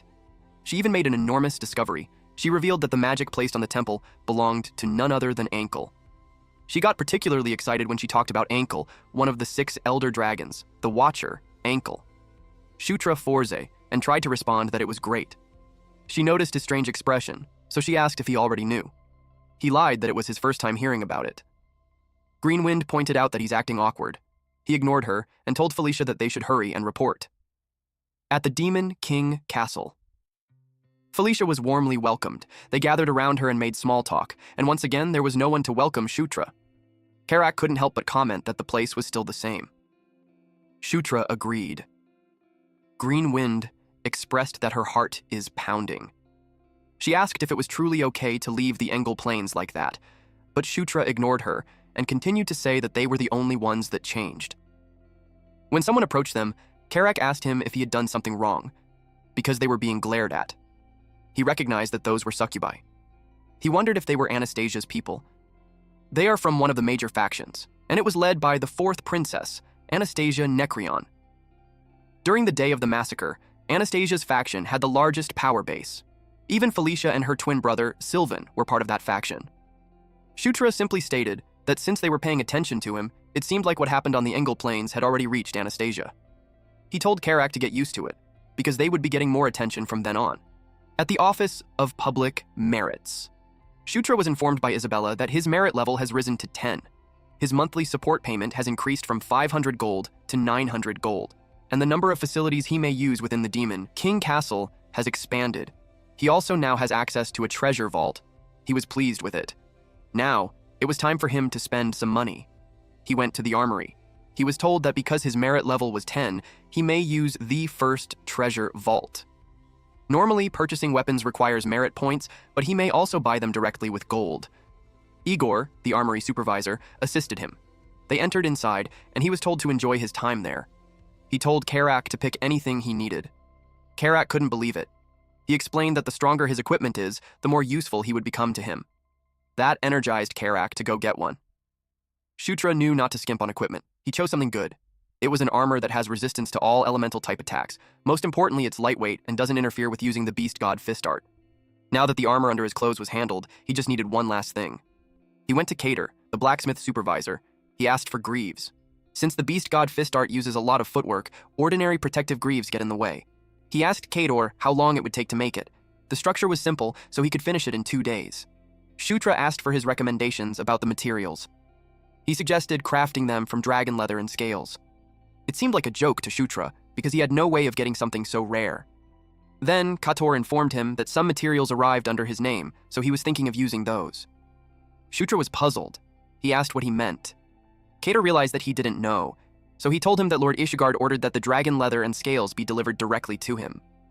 Shutra knew Ishugard. He's the greatest swordsman of the demon realm, the Sword Lord. He's also an elder of the most powerful race, the Asura.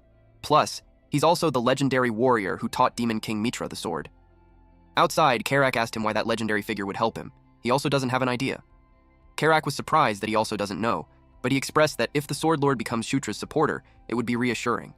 Shutra admitted that it would be nice, though he can't help but wonder why. In the Night Saga, the Asura side never gave support. He wondered if he was simply reacting because the Demon King showed interest in him. Someone rushed towards him to deliver urgent news. He asked what was wrong. The man was panting as he tried to say it, that there would be an audience ceremony tomorrow morning. Shutra was surprised that it was happening again. The messenger informed him that his achievements on angle planes were tremendous, and the audience was meant to commend all 3 contributors. Hearing that there's 3, he asked who else would be there other than him and Felicia. He was told that it would be the second prince. Zephyr Ragnaros has returned. This guy, according to the story of the game, was said to be the strongest among the demon race, and will soon become the next demon king. Karak noticed his expression when he heard that news. Fear and anger was evident on his face. Second Prince Zephyr Ragnaros was the man who would slaughter everyone and eventually kill him. He looked worried and nervous that he would be seeing him there. The next day, at the waiting chambers, Karak asked him if he's all right. Karak noticed that he had been unwell since yesterday. He simply sighed. His hands were shaking. He knew he would meet him someday, but he never imagined that he would be that nervous. Karak brought up the topic about another prince arriving. The attendant informed him that the second prince would enter directly without passing through the waiting chambers. Felicia entered and added that Zephyr was special in many ways. But she pointed out that Shutra's accomplishments weren't small either. She looked stunning in her sparkling black halter dress. Shutra acknowledged her presence. She told him not to let it get to him. And they just have to show everyone their best. The audience ceremony had begun. Demon King Mitra sat on his throne. Felicia and Shutra entered. Their presence had been announced. Shutra knew that if he was already that nervous, there was no way he would be able to handle what comes next. He walked towards the throne. A woman on the second floor watched him, but she didn't say a word. She just blankly stared at our MC. Shutra kneeled in front of the Demon King. He forced himself to overcome his feelings because this was always a mountain that he would have to cross. The next prince to enter was announced. It was the second prince, Zephyr Ragnaros. He stepped inside. Shutra finally met him. Zephyr had a stern expression on his face. This man was the protagonist of the Night Saga Demon Realm arc, Zephyr Ragnaros. Isabella announced the review of the achievements of the princes and the princess. She started with the second prince. As Shutra expected, Zephyr's achievements were overwhelming. His accomplishments alone were enough to justify an audience ceremony. Next, his and Felicia's achievements were announced, and the matter regarding the northern border drew everyone's attention. But the highlight of the day was not the achievements. Demon King Mitra called Shutra's name and told him that he would grant him his mission.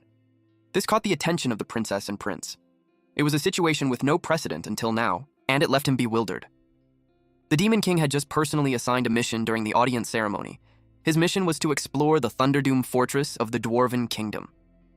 During mining development, a path leading to the Thunderdoom Fortress was discovered. He was to secure the passage and investigate the interior of the Thunderdoom Fortress. He would be departing in 7 days. He knew this place well, because when he played Night Saga, it was one of the Dwarven Kingdom's key strongholds. The mission was originally assigned to the 27th Exploration Unit, led by General Kashubal, but he died during the investigation, causing the mission to fail. According to the reports, toxic gas poisoning was the primary cause. Therefore, he must prepare adequate countermeasures and ultimately secure the Thunderdoom Fortress. He sighed as he wondered what was going on. Kashubal was a general of Draconian descent, and yet they're giving him a mission that even someone like him failed. He wondered why they wouldn't give it to Zephyr, whose maternal lineage was Draconian. Felicia felt that something was wrong. She asked Shutra if he somehow angered their father. He had no idea what she's saying, so she elaborated that for a mission like that, Zephyr would take full responsibility. Karak knew it must be a difficult mission since even the general failed. Felicia was certain that this mission was far too dangerous for Shutra. She asked if he thinks so too. Before he could answer, she came up with a conclusion, and that was to go with him. She told him that they would go together. She made it seem like it's what he wants, so even if she's busy, she had to agree. Karak pointed out that the prince didn't even answer her. She yelled at the orc to shut up. Shutra agreed that they should go together. He thanked her for that. Someone arrived and expressed that he also wants to accompany them on the mission. He asked the 9th prince if that's all right. Felicia was surprised to see Kadarov. Shutra apologized since the members for the mission have already been decided. He understood and left. When he was gone, Felicia asked Shutra why he's being like that. She thought it would be good if he came with them. He's one of the very few male sirens and he's competent, so he'd be useful. He knew she wasn't wrong. Kadarov was one of the strongest magic-type sirens among them. He used a blink to be transported to his master. Shutra was aware that he's secretly a follower of Anastasia. He's one of the very few fanatical followers with abilities specialized in infiltration and espionage. he reported to her. Seeing that they sent him, Shutra could tell that they were really concerned. Anastasia realized that he's much more cautious than expected. Back at his dwelling, Shutra was asked if he knew anything about the Thunderdoom Fortress. He answered that he only knew that there used to be those hot-blooded dwarves who fought dragons. Karak was confused because he thought dwarves serve as Enkidu's treasure keepers. Felicia explained that there wasn't just one dwarf nation. Among them, the dwarf High Kingdom that the Thunderdoom Fortress belonged to fight dragons to protect their cities and their treasures. They even managed to bring down multiple actual dragons. A dragon and an elder dragon were practically different species altogether. So, Karak asked if the princess could slay a dragon too. She answered that if enough time and resources were provided. Karak concluded that she can't, and that offended her, so she pointed out that dragons weren't just some run-of-the-mill monsters. Case in point, even the dwarf High Kingdom was eventually destroyed in the war against dragons. Karak teased her, saying that she knew a lot. She confidently replied that it was natural that she does, because Thunderdoom Fortress was mentioned all the time in dwarf relic duties. So if they excavate it properly, they would hit a jackpot. Her eyes sparkled at the thought of that. Karak could see her practically drooling about it. Meanwhile, Shutra was in deep thought because in the Night Saga, the Thunderdoom Fortress was one of the famous honeypot dungeons. Because battles with dragons caused parts of the fortress to collapse, high-quality weapons and treasures are still buried inside untouched. But more importantly, that fortress contained something he desperately needed. A weapon specialized for killing dragons, and a special anti-dragon weapon that was fatal to those with dragon lineage. It was called the Dragon Slayer Sword. To fight Zephyr, who bears the blood of dragons, he must obtain it. The next day, they prepared to leave. Shutra wore an A-rank dragon scale greaves. It has fire resistance level 3 and fire absorption level 3, plus +5 strength, plus % kick technique damage, and plus 10% agility. It also has a special skill called fire enhancement. He asked if everyone was ready. On his team was Felicia, Karak, Karma, Daphne, and a black-haired elf. They all wore masks. They set off. They entered the cave. The elf held the map and they followed her. Karak noticed that the fog got thicker. Felicia told him that it's not fog, but a toxic gas from the mines. But it was worse than she expected. There was no time limit in their mission, so she suggested they advance slowly. Shutra thinks that was also better. Karak noticed that the fog's color was kind of strange. It was supposed to be yellow. Shutra asked him what, but then he started groaning in pain. Him and Karma fell at the same time. Shutra asked what was happening. Felicia used her powers since the type of gas suddenly changed. She used winds to clear the air. Her wind collided with something. It caused an explosion, and a gust of toxic gas blew towards them. Shutra was weakened. He called Felicia. The toxic gas continued. Everyone else was down too. Then, some monsters were lurking in the dark. They stepped out and approached the unconscious bodies. The monsters growled loudly. Suddenly, someone spoke that they were the culprit. Shutra was actually conscious, he just pretended to fall. He realized that they were the ones who killed General Kashabal. The monster's attention was on him, so they didn't notice that the white Suri was coming from behind, and it cut right through them, splitting their bodies in midsection. Green Wind commented that his act of fainting was quite convincing. He told her to shut up. The white Suri continued to slice the monsters in half. One even shrieked when it saw it approaching, but it wasn't able to escape and had its body sliced. After that, White Suri returned to Shutra's arms. He had taken down all of them. Those bastards had used a pretty potent poison.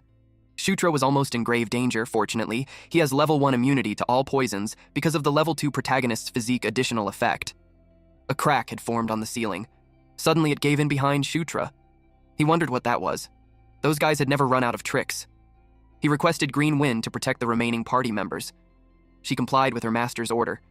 He had no idea what was going on, but they needed to get out of there first. He activated Dragon Blood, so he could carry the elf and Felicia at the same time. And then he rushed forward. He found his destination. It was the entrance to the Thunderdoom Fortress. Greenwind tries her best to protect them using the White Suri. He was back and she told him to hurry because the situation was abnormal. He carried Daphne and Karma next. He told Karak to wait for him and he'll be right back. He moved as fast as he could. The ground beneath his feet caved in from the impact. He reached the room and laid down Karma and Daphne next to Felicia and the elf. He started planning on what to do once he rescued Karak. But a loud noise made him pale. The door had been blocked by rubbles. He desperately called out Karak's name. Green Wind told him to calm down.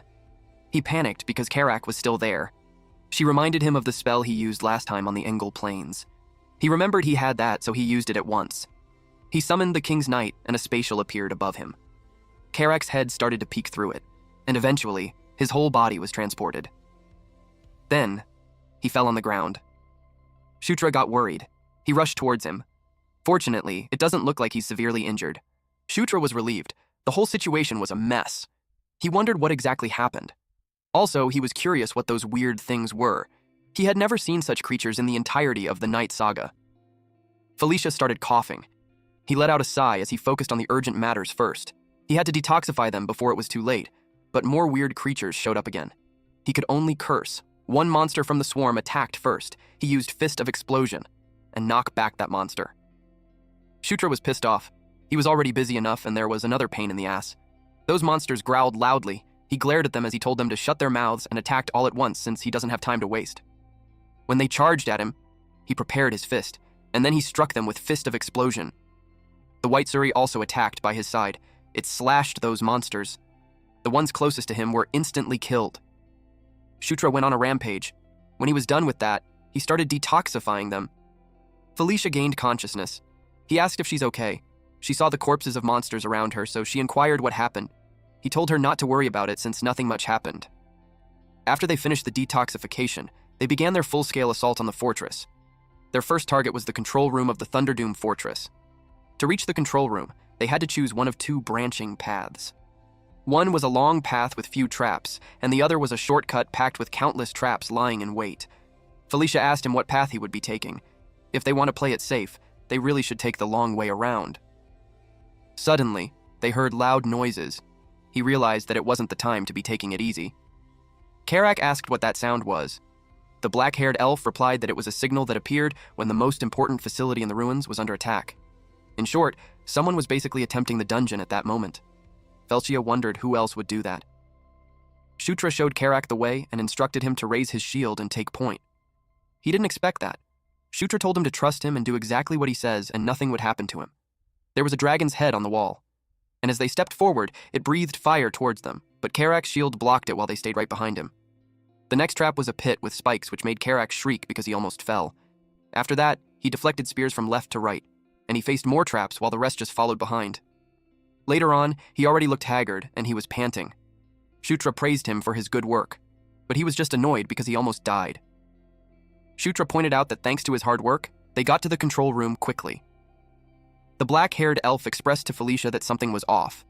The gargoyles that should be guarding the place weren't there. They decided to just go inside for now and see. The room was messy. Shutra saw something familiar, and he told Felicia about it. Leaning on the wall was the skeleton of the last city lord of the Thunderdoom fortress. He probably stayed behind alone to operate the fortress so the dwarves could escape. The black-haired elf reported to Felicia that there was something strange there. It was a huge black round object. She inspected it while wondering if the dwarves made it. She had a theory that it would need something to activate. Shutra found something at the corpse that could be the answer to it. The last city lord was wearing a key around his neck. They tried it. And it activated the black round object. It emitted electricity, and then it showed holographic screens. They were all in awe. As Felicia expected, the more she sees the dwarven technology, the more it leaves her impressed. They were just so far ahead. Suddenly, there was a loud noise. Karak asked what it was. Daphne showed them a screen. It displayed a battle happening not far from where they are. The gargoyles were fighting the weird creatures that Shutra faced earlier. They're swarming like crazy. Shutra realized that it was those black bastards who were attacking the fortress. He was intrigued on what on earth they were after. And then Karak saw a huge thing that looked like a dragon. Shutra asked where. His eyes widened when he saw it. A weapon that was struck on a dragon continued to glow brightly. He couldn't believe it. They finally met. It was the masterpiece of the Dragon Slayer series, the Dragon Slayer Spear, Ascalon. Black Dragon Partisan is greedy and wicked in proportion to his immense size. He was the dragon who took the most active stance in the war against the Dwarf Kingdom. Partisan and his legion relentlessly targeted the Thunderdoom fortress, and at last, they succeeded in breaking through the outer wall. Having infiltrated the fortress, Partisan charged at the front and unleashed his power to the fullest, and that was his fatal mistake. A single moment of carelessness, born from overwhelming arrogance. Tiny Spark, the strongest warrior of the Thunderdoom fortress, did not miss that opportunity, and he drove the Dragon Slayer spear Ascalon into Partisan's chest. However, when Partisan died, his legion went berserk, and the dwarves ultimately had no choice but to abandon the fortress and flee. Thus, the Thunderdoom fortress became one vast grave where Partisan and countless dwarves were buried together. Karak asked if the dragon on the screen was Partisan, and the spear stuck on his chest was the Ascalon. Shutra replied yes. They saw those gargoyles fighting those creatures. Seeing that they're fighting over there, Felicia suspects that those pitch-black bastards were after Ascalon. Shutra thinks the same way too. She was angry that they dared to attack them, and then they thought they could just go ahead and achieve their objective. Shutra asked if there was really no way for them to take control over that gargoyle. As much as it sucks, she answered that there was nothing they could do about that. A large guy wields his hammer and blasted those black creatures. He's the one in control at the moment. They watched from behind the wall. It seemed like right before the fortress died, he transferred all authority to that dwarf golem, probably because it's the highest-ranked guardian. Felicia suggested that they wait and see at the moment.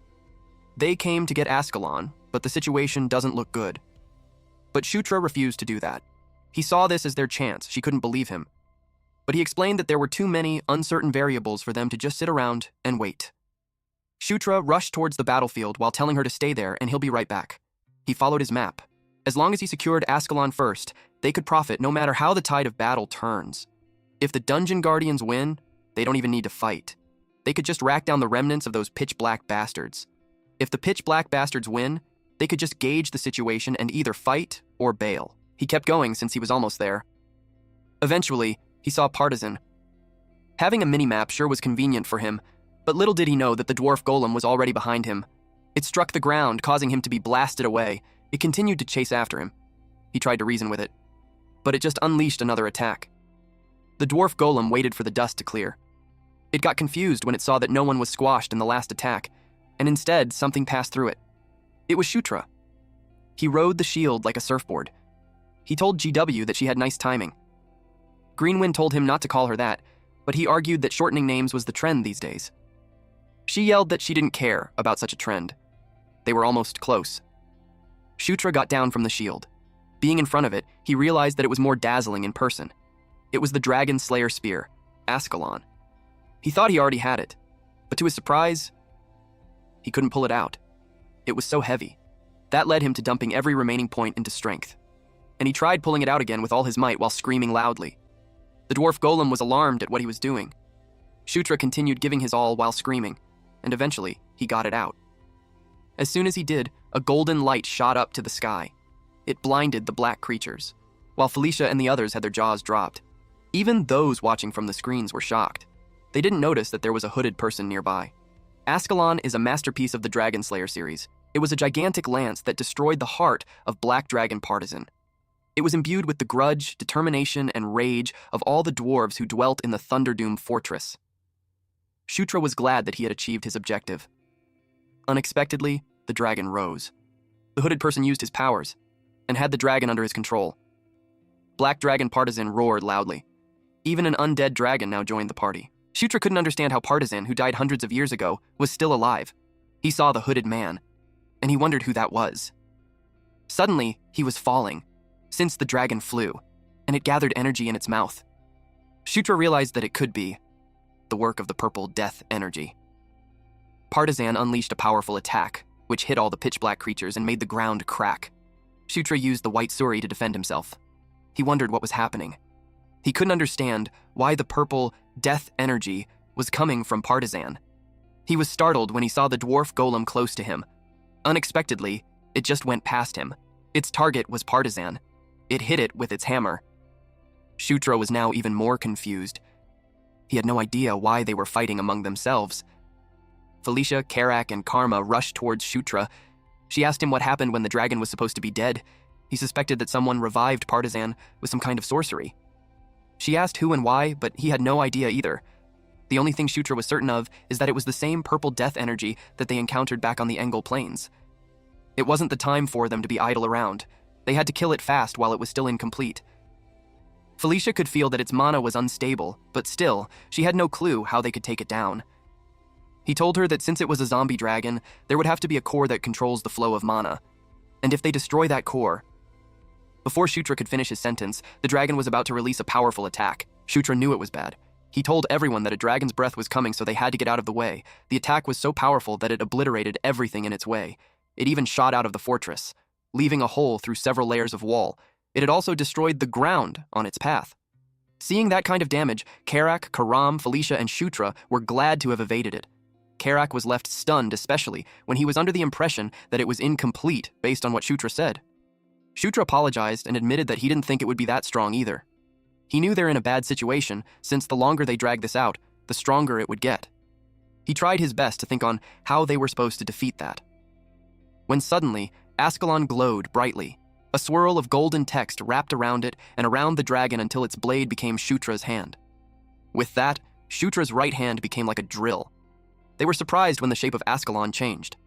Shutra asked Felicia if she could draw Partizan's attention for a second, since he had a feeling he could put an end to it. The dragon was alerted. When it got hit with several fireballs simultaneously, Felicia called more flames to continue to rain fireballs on it. It made the dragon roar angrily, while Shutra sneaked behind it. He could feel Ascalon's will, so he believes that if he could just get one shot, he'd be able to finish it. But he didn't expect that the dragon would use its tail to hit him, and that sent him to the opposite side of the room. Felicia and Karak rushed towards him. It made him annoyed. Now he wondered if he was rash. The dragon attacked him again, causing the ground to crack. He just braced himself. When he didn't feel anything, he opened his eyes. There he saw the dwarf golem blocking the dragon's claws. The dwarf golem gripped its hammer tightly and shoved the dragon away. It followed up with another swing, and unleashed lightning attacks towards the dragon. Partizan roared angrily. It counterattacked using its dragon's breath while the dwarf golem continued to attack it using the hammer. Greenwind asked Shutra if he's all right. Felicia reached his side too. She healed him while scolding him. He told her that he could put an end to it, but he ended up getting hurt. He admits that he had no excuse for that. She suggested that they pull back since the dragon wasn't something they could handle. But despite his state, Shutra believed that they could still make it. She yelled at him to stop being stubborn, especially in his condition. He acknowledged that he rushed earlier. He told her that the more urgent it was, the more that they couldn't go back. He requested her assistance again. He promised that he won't make any mistakes this time. She was about to say something, but he already returned to the fight.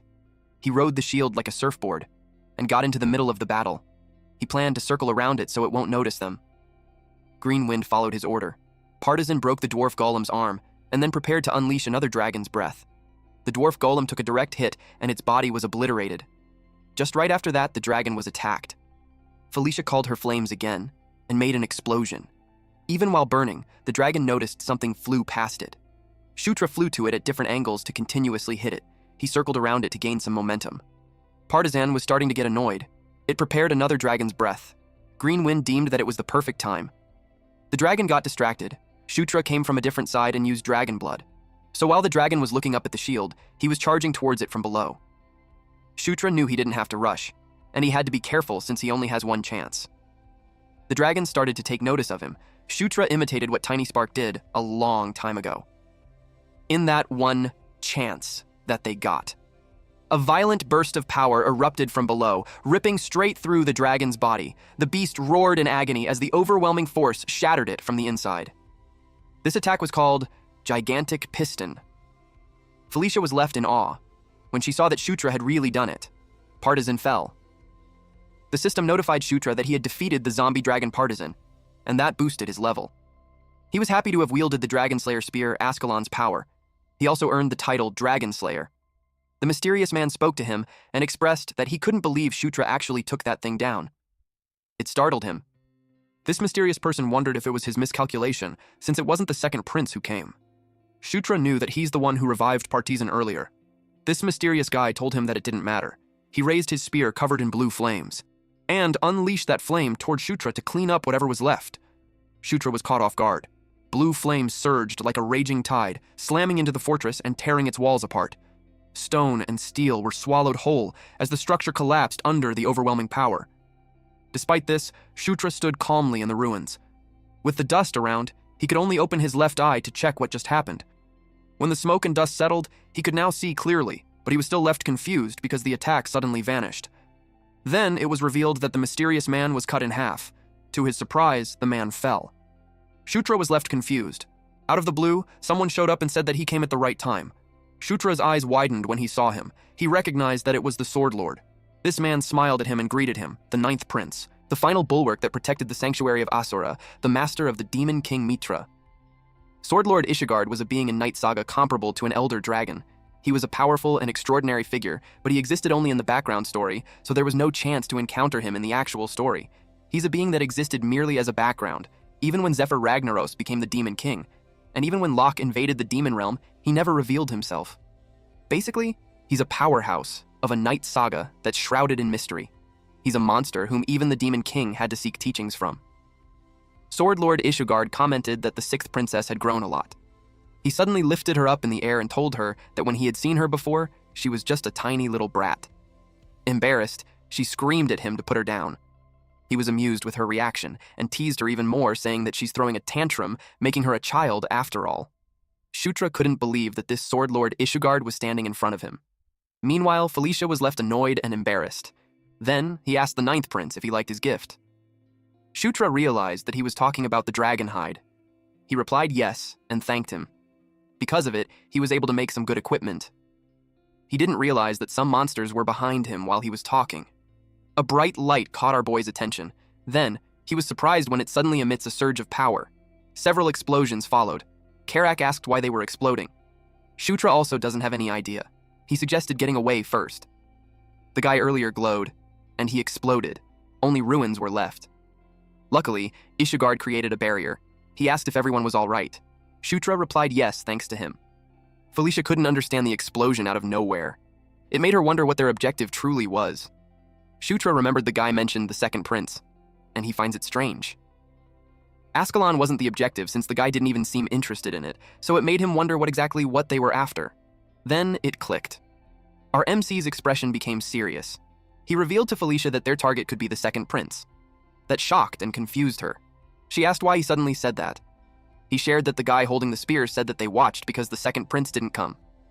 Plus, those guys showed up now of all times. When it has been half a month since General Kashabal failed his mission. So, Shutra could say that it's like they were waiting for someone. Her expression turned grim when she realized it. They killed General Kashabal from the start to lure out the second prince. Felicia supplemented that it was Zephyr who was always assigned to missions like those. So, those guys probably thought that it would be the same. It made her curious why and who targeted Zephyr. Shutra answered that whoever it was, they seemed extremely meticulous. They even self-destructed to cut off any information about themselves. Ishugard commented that their story was quite interesting. Felicia got annoyed and yelled that they were being serious. He answered that he's being serious too. She could only sigh in response. Then she probed what brought him there. He answered that the Demon King is deeply interested in the ninth prince, so he got curious and came to personally check. Shutra was dumbfounded that he came to take a look at him. He continued that the Demon King never acts without reason. So, if he did something unexpected at the audience ceremony, then there was a reason worthy of it. And now that he's facing Shutra directly, he could now roughly tell what the Demon King is thinking. Shutra felt the mood suddenly change. Then, Ishugard asked him if he would like to learn from him. That surprised both Shutra and Felicia. Ishugard clarified that he's not telling him to become his student. He was also not in a position to raise a student either. And more than anything, Shutra already learned the Beast God Fist art. Felicia was surprised to hear that. It made her ask Shutra on when he had learned it. Shutra asked Ishugard how he knew about it. Ishugard told him that his body has so many kinds of energies mixed together besides the Beast God Fist art. He couldn't exactly see what each and every one of them was, but he could tell that those powers weren't repelling one another. Instead, they're embracing one another to the point where the phrase mutual coexistence fits for them. He expressed that he had taken an interest in the ninth prince, and he'd like to pass on a few of his insights to him. He asked what he thought. Shutra knew this was a first. Other than Demon King Matira, the Sword Lord had never been the one to offer his teachings first. He replied yes to him because there was no reason to refuse. Ishugard was delighted with his response. He planned to teach him one method of aura manipulation and a few techniques, and how Shutra applies them would change greatly depending on his skill. He placed a hand on Shutra's shoulder, and suddenly, Shutra emitted golden light. It signaled the start of the instruction. Shutra's golden glow was Ishugard's aura. He closed his eyes to feel it even more. It was different from when he learned the Beast God Fist art. The aura of the Sword Lord feels like it was filling every corner of his body. The system notified him that he acquired Asura Cultivation Technique Level 11. Asura Cultivation Technique Wind God Level 11, Asura Cultivation Technique Great Mountain Level 11, and Asura Cultivation Technique Lightning. Ishugard commented that he was remarkable. The speed at which he's acquiring techniques was faster than he expected. Golden and blue energy slammed into each other, exploding in a burst of blinding light. Shutra was swallowed by the blinding light, leaving Ishugard frozen in shock. Felicia and the others were shocked and worried about Shutra. Ishigard couldn't believe his eyes. He didn't think something like that would be possible. Blue and gold energy slowly merged together, forming a single shining core. Then, some notifications came out. First, Asura cultivation technique and beast god fist art were working in harmony. Second, the level of the protagonist's physique has increased. Plus, the level of immunity to 100 poisons level 1 has increased. When immunity to 100 poisons level reaches level 3, it could evolve into immunity to 1,000 poisons. He acquired Harmony level 1, and the S-rank martial beast God Fist art evolved. A pillar of golden light shot up towards the sky, striking the fortress and shaking the land around it. Shutra emerged from the light, floating calmly as the combined energy flowed around him. His eyes were closed, his body steady as if the power had fully accepted him. When Shutra opened his eyes, he had already acquired the SS rank martial art, Asura Divine Fist. When the light was gone, he fell on his butt. Karek and Felicia rushed to his side and asked the Sword Lord what happened to Shutra. Ishigard replied that he only intended to teach him the Asura cultivation technique, but Shutra merged the Beast God Fist art and the Asura cultivation technique into one. And he did it unconsciously. Originally, the only SS rank martial art that appears in Night Saga is the martial art of the hero, Locke, which was the hero's sword's art. But now the Beast God Fist art has evolved into the Asura Divine Fist Strike at the same SS rank grade as the hero's sword art. Ishigard expressed that he was a far greater figure than he imagined. He decided not to pry and told him that he doesn't need an explanation. What interested him was Shutra himself. He asked if he had named the technique. Shutra replied yes and revealed its name, Asura Divine Fist Strike. He replied that it was a simple name, but a good one. But for what happened, he suggested keeping it secret whenever possible. Because Shutra had already drawn plenty of attention, there was no need to increase the gaze and wariness of the royal court. Shutra replied that it would be for the best, too. Now that they were mostly finished with what he came to do, all that was left was to pack those up and then rest. Felicia asked what they had to pack. He asked her if it's her first time exploring the ruins. He's suggesting to gulp the dragon all down before the expedition team arrives. That shocked the siblings. He told them that if they split into thirds and share, it would be perfect. He asked them what they planned to do with those. They only thought of leaving them with the forge at the Demon King's castle. He agreed that it was not a bad idea, but since they obtained such fine materials, he suggested to entrust it to his acquaintance. He personally vouched for their skill. He asked if they knew someone named Amita. Felicia replied that it was her first time hearing that name. But Shutra got thrilled and yelled, "Amita Ignatia! He's the greatest blacksmith in the demon realm who uses the last flame." Ishigard realized that the ninth prince knew. Shutra was confident that he knew him because meeting him was a true hidden even in Night Saga. Amita Ignatia. Sometimes he's a man, and sometimes they're a woman. There were rumors that they were a shape-shifting mage who could transform freely, and also rumors that Amita wasn't an individual at all, but a name shared by a clan or a group.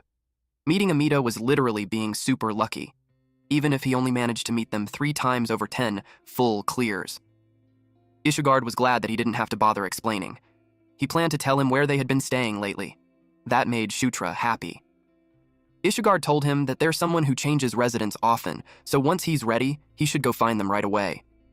They were the reclusive type and didn't like meeting people, but if he mentioned his name, they would meet him at least once. Shutra was glad that not only did he obtain SS rank martial art, he even got Amita's whereabouts.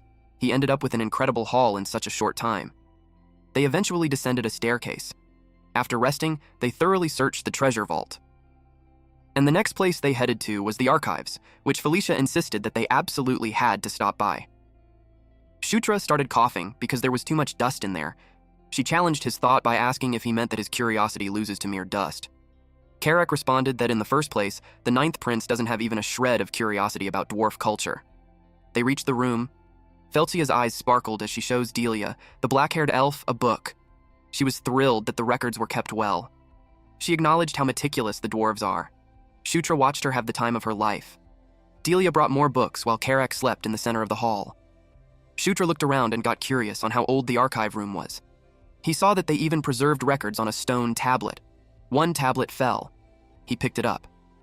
The picture on the tablet showed some people, led by a woman meeting some dragons. To Shutra, it looked familiar. He was able to recognize Einkel and Enkidu, and on the other side were the 6 elder dragons. He checked the opposite side. He recognized the woman. It was the one who told him to conquer, that all would kneel before him. It made him nervous. It was conquest.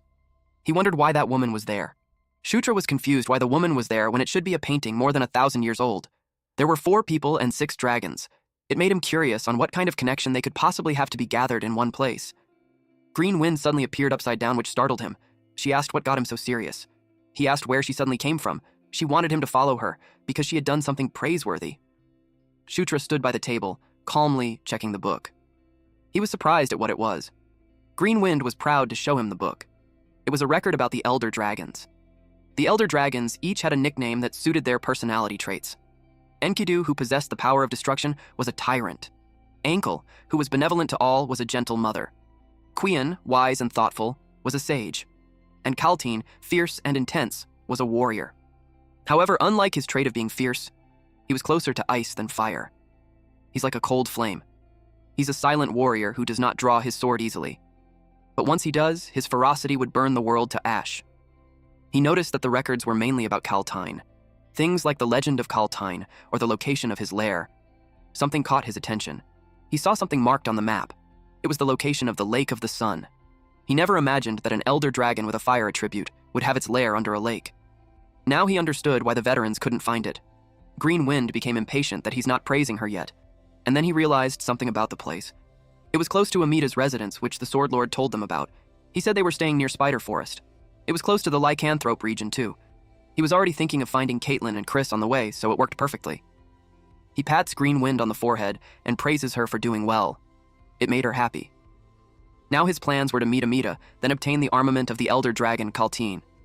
If things go well, the next leg of the journey would be a complete gift set for him. They stayed 4 days at the Thunderdoom Fortress. Felicia's passion was beyond impressive.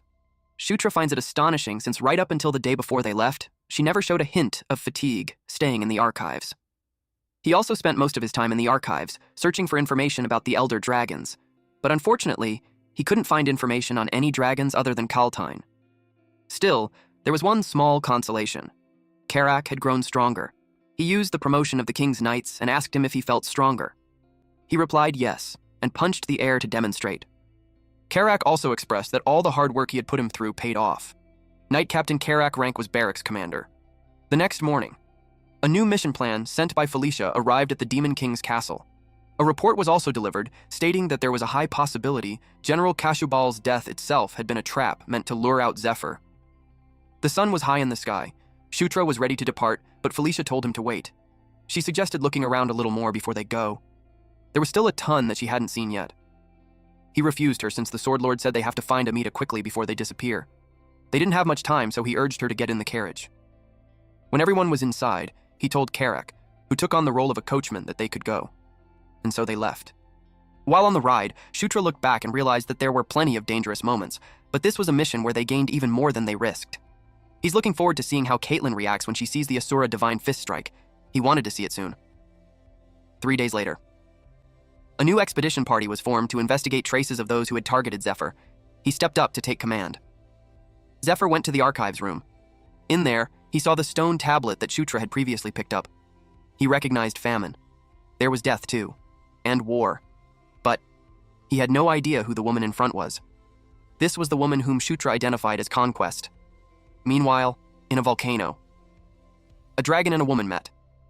The dragon told her to begin. She was addressed as Knight of Conquest. It was also the same warrior that appeared on our MC's dream, if you guys could remember. Back to our MC, he fired an arrow. Only a small fire came out of his hand, and it switched direction and burned him. Karak expressed that he had never seen training like that before in his life. He was worried that Shutra would mess up his body doing that. Felicia answered that surprisingly, he's completely fine. Shutra healed the burn on his body. His fire arrow level, heal, and proficiency in mana control all had increased. Shutra was panting, but he looked excited. He tried it one more time. Karak commented that no matter how he looked at it, it didn't seem normal. But since his ability in magic was improving, Felicia suggested leaving him alone for now. They trained at night and traveled during the day. Their destination was the Spider Forest where Amita Ignatia was. To reach there as quickly as possible, they were cutting across lycanthrope territory. Suddenly, they were told to stop. The road was currently closed to traffic. Karak asked what was going on. They were told that it was the official business of the lycanthrope royal family, so they were told to withdraw. An official business of the lycanthrope royal family in the middle of nowhere seemed strange to Felicia. The guard once again told them to withdraw. She told the guard that she had enough and opened the road as she wanted to talk to whoever's in charge.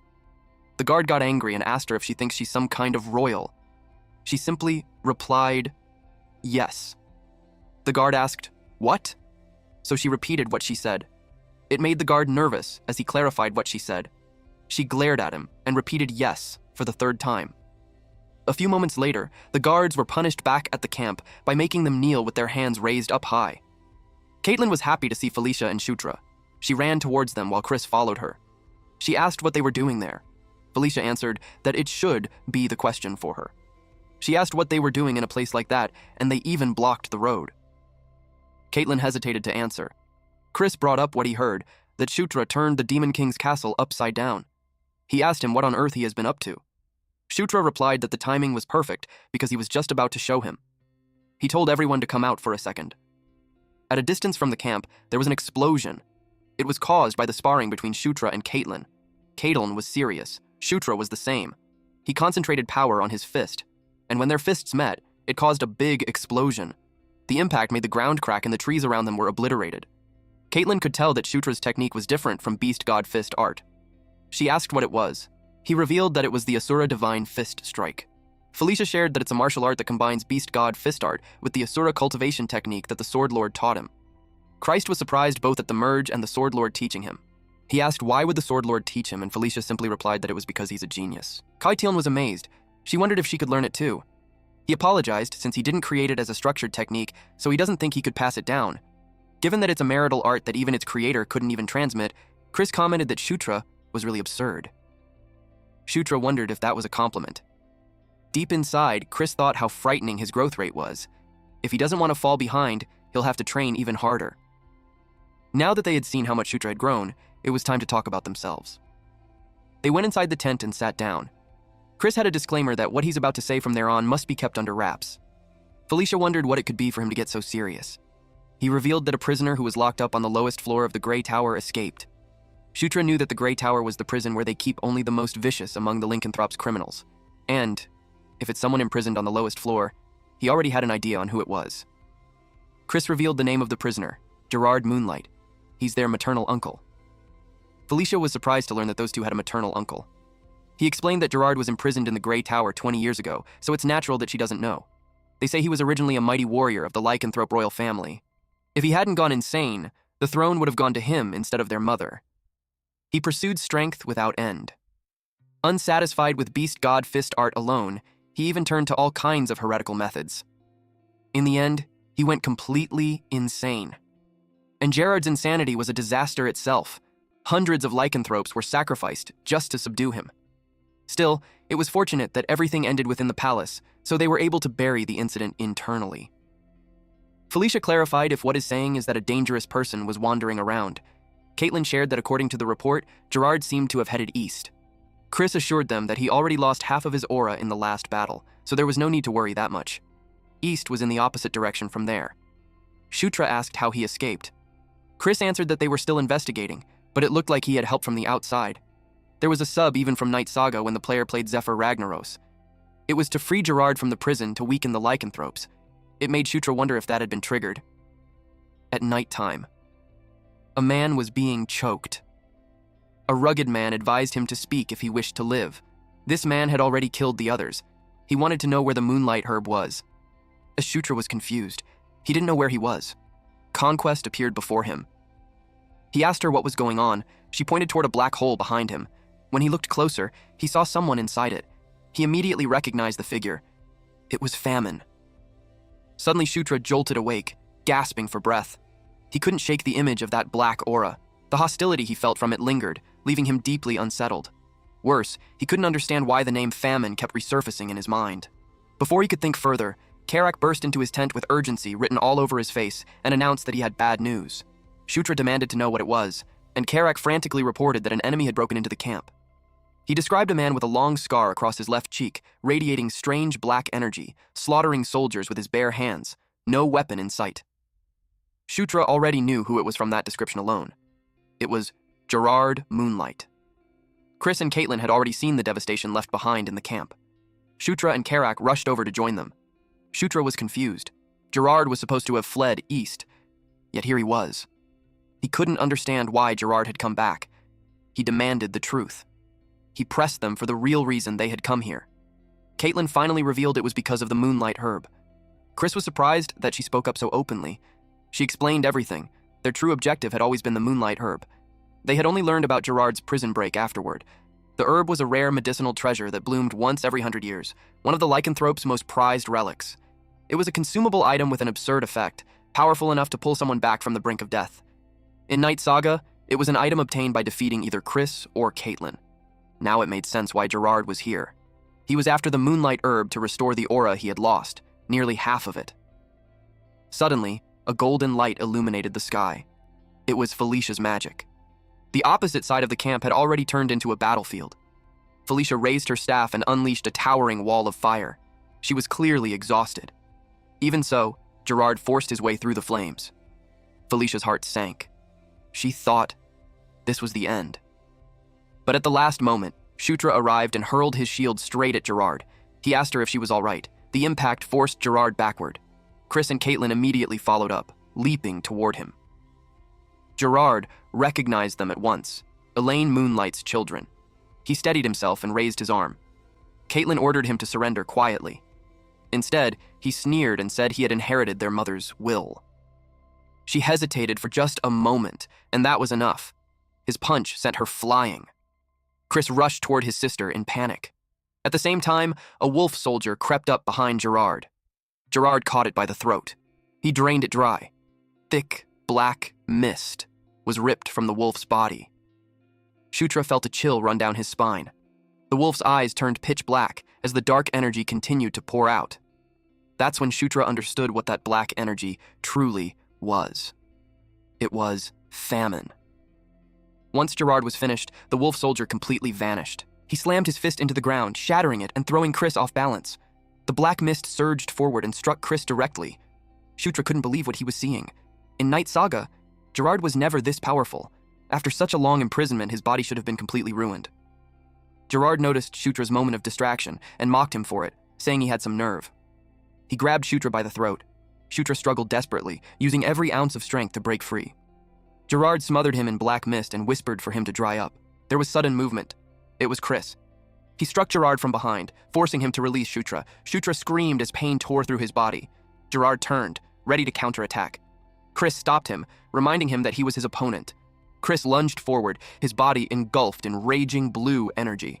He slammed into Gerard with crushing force, driving him into the ground as the impact shook the area. Gerard blocked the barrage and mocked him, saying he didn't even greet his uncle first. Chris roared at him to shut up. To him, Gerard Moonlight of the lycanthrope royal family had died 20 years ago. What stood before him now was nothing more than an escaped convict. Shutra summoned a golden dagger. He activated under the king's banner on Chris, catching him completely off guard. Chris felt a surge of exhilaration. Power flooded his body, and he wondered if this overwhelming strength truly came from Shutra's magic. Energy overflowed through him. Gerard immediately noticed the change in Chris's movements. At the same time, Caitlin, also empowered by Under the King's banner, slipped behind him and landed a solid punch. Gerard groaned as the blow connected. Chris followed up instantly with another strike. Felicia and Shutra watched from a distance. The battle moved so fast that only streaks of light remained. Felicia admitted she couldn't see anything and asked Shutra what was happening. He calmly replied that Chris and Caitlin were winning. They attacked in perfect sync, forcing Gerard to block with his forearms. For the first time, he acknowledged it. They truly were Elaine's children. With that realization, he decided there was no reason to hold back anymore. He released his wolf form. With massive wolf-like hands, he grabbed Caitlin by the head. He dodged Chris's incoming punch while dragging her along. Then he slammed her into the ground. Chris's face drained of color. Caitlin was badly injured. Rage boiled over, and he swore to kill Gerard. Gerard answered by slapping him aside. The blow sent Chris crashing through several trees before he finally hit the ground. The moment he landed, Gerard leapt after him. The white suri flared with brilliant light. Shutra blocked the attack with it. Then he called out to Karak, summoning the king's knights. Jared instantly turned and intercepted Karak's axe. Shutra focused power into his fist. He pulled it back, golden energy compressing tightly as he prepared to strike. Then he unleashed his technique, gigantic piston. Jared endured the hit. He retaliated with Beast God Fist secret art, Wild Wolf Fist strike. The collision sent Shutra flying. The sheer force made it hard for Karak to stay on his feet, panic setting in as he looked toward the prince. Eventually, Gerard's aura settled. He looked pleased. He hadn't expected Shutra to stand again after taking a wild wolf fist strike. Suddenly, Shutra coughed up blood. Gerard stepped toward him, killing intent clear in his eyes. But Shutra stopped him. This time it was his turn. He unleashed the same technique, Beast God Fist Secret Art. Gerard froze in shock. The attack struck him head on. Shutra saw the notification appear. He had learned Beast God Fist Secret Art, Wild Wolf Skill. It was finally time for Gerard to taste his own power. Gerard groaned in pain. He couldn't understand how that bastard knew the wolf fist strike. Shutra drew his fist back once more. He struck again, this time with Fist of Explosion. The searing heat made Gerard growl. He retaliated immediately. Shutra was sent flying backward. He clicked his tongue in frustration. He had been aiming to blow Gerard's head off. Gerard released a surge of black mist. The mist locked onto Shutra. Shutra summoned the white Suri just before the black mist detonated. His only reaction was, "What the hell?" When the smoke cleared, Gerard was gone. Shutra wondered if he had escaped. The system notified him that his level had increased. He let out a breath of relief. At least the immediate threat was over. He asked Felicia how Caitlin was doing. Felicia's expression darkened as she told him the situation was bad. The injuries were far too severe. At this rate, she didn't think magic alone would be enough to save her. Suddenly, Shutra groaned and clutched his chest. Felicia rushed to his side, alarmed. Despite the pain tearing through him, his thoughts stayed on Caitlin. Even though her external wounds had healed, the inside of her body was completely ruined. He suspected she had pushed herself too far, drawing out aura. Seeing his condition worsen, Felicia asked what was wrong. He brushed it off, telling her he would recover with some rest, and urged her to focus on Caitlin instead. Chris appeared, holding a box, and told Felicia to use it on both Shutra and Caitlin. She asked what it was. When she opened the box, she froze. Inside was a single flower. It was the moonlight herb. Felicia laid them side by side, placing the box between them. She began her work while Chris and Karak stood guard. She carefully took the moonlight herb from the box and split it in half. She placed one portion above each of them. The fragments dissolved and entered their mouths. Caitlin's body began to glow brilliantly. Felicia frowned in confusion. That confusion instantly turned to panic when Shutra's body started to levitate. Chris had never witnessed anything like this, but he remembered the legend surrounding the moonlight herb. Long ago, the one known as the Primordial Wolf King gathered the scattered lycanthrope clans and united them into a single nation. One day, a ferocious red dragon named Castion invaded their territory. The battle raged for 7 days, ending only when the Wolf King slew the dragon and claimed victory. But the endless fighting had taken its toll. His entire herd was destroyed, and death soon followed. In that desperate moment, the Wolf King encountered a pure white flower. Trusting his instincts, he consumed it. The flower, which held moonlight itself, became his new heart. With a heart forged from moon essence, the Wolf King declared that his life was bound to moonlight and took the surname Moonlight. It was said he protected the kingdom for an unfathomable number of generations. However, that miracle happened only once. For generations afterward, lycanthropes consumed the same flower, yet none could withstand the moonlight as the Wolf King had. No one else ever obtained a new heart. That was the legend of the moonlight herb. And now, that legend was unfolding right before Chris's eyes. It was happening to Shutra, a being of an entirely different race. Shutra's chest glowed intensely, and a pillar of light shot into the night sky. The system notified him that protagonist setting adjustment had strengthened the enchanted encounter. His protagonist's physique reacted to the moonlight herb. He now possessed 2 hearts, which meant 2 starting points. Eventually, Shutra opened his eyes, greeted by a radiant golden light. Caitlin was lying beside him. Startled and embarrassed, he immediately sat up. Still disoriented, he scanned his surroundings and realized they were in an elegant bedroom. Then, there was a knock at the door. Several soldiers entered. They escorted an imposing woman forward. She asked Shutra if he had slept comfortably.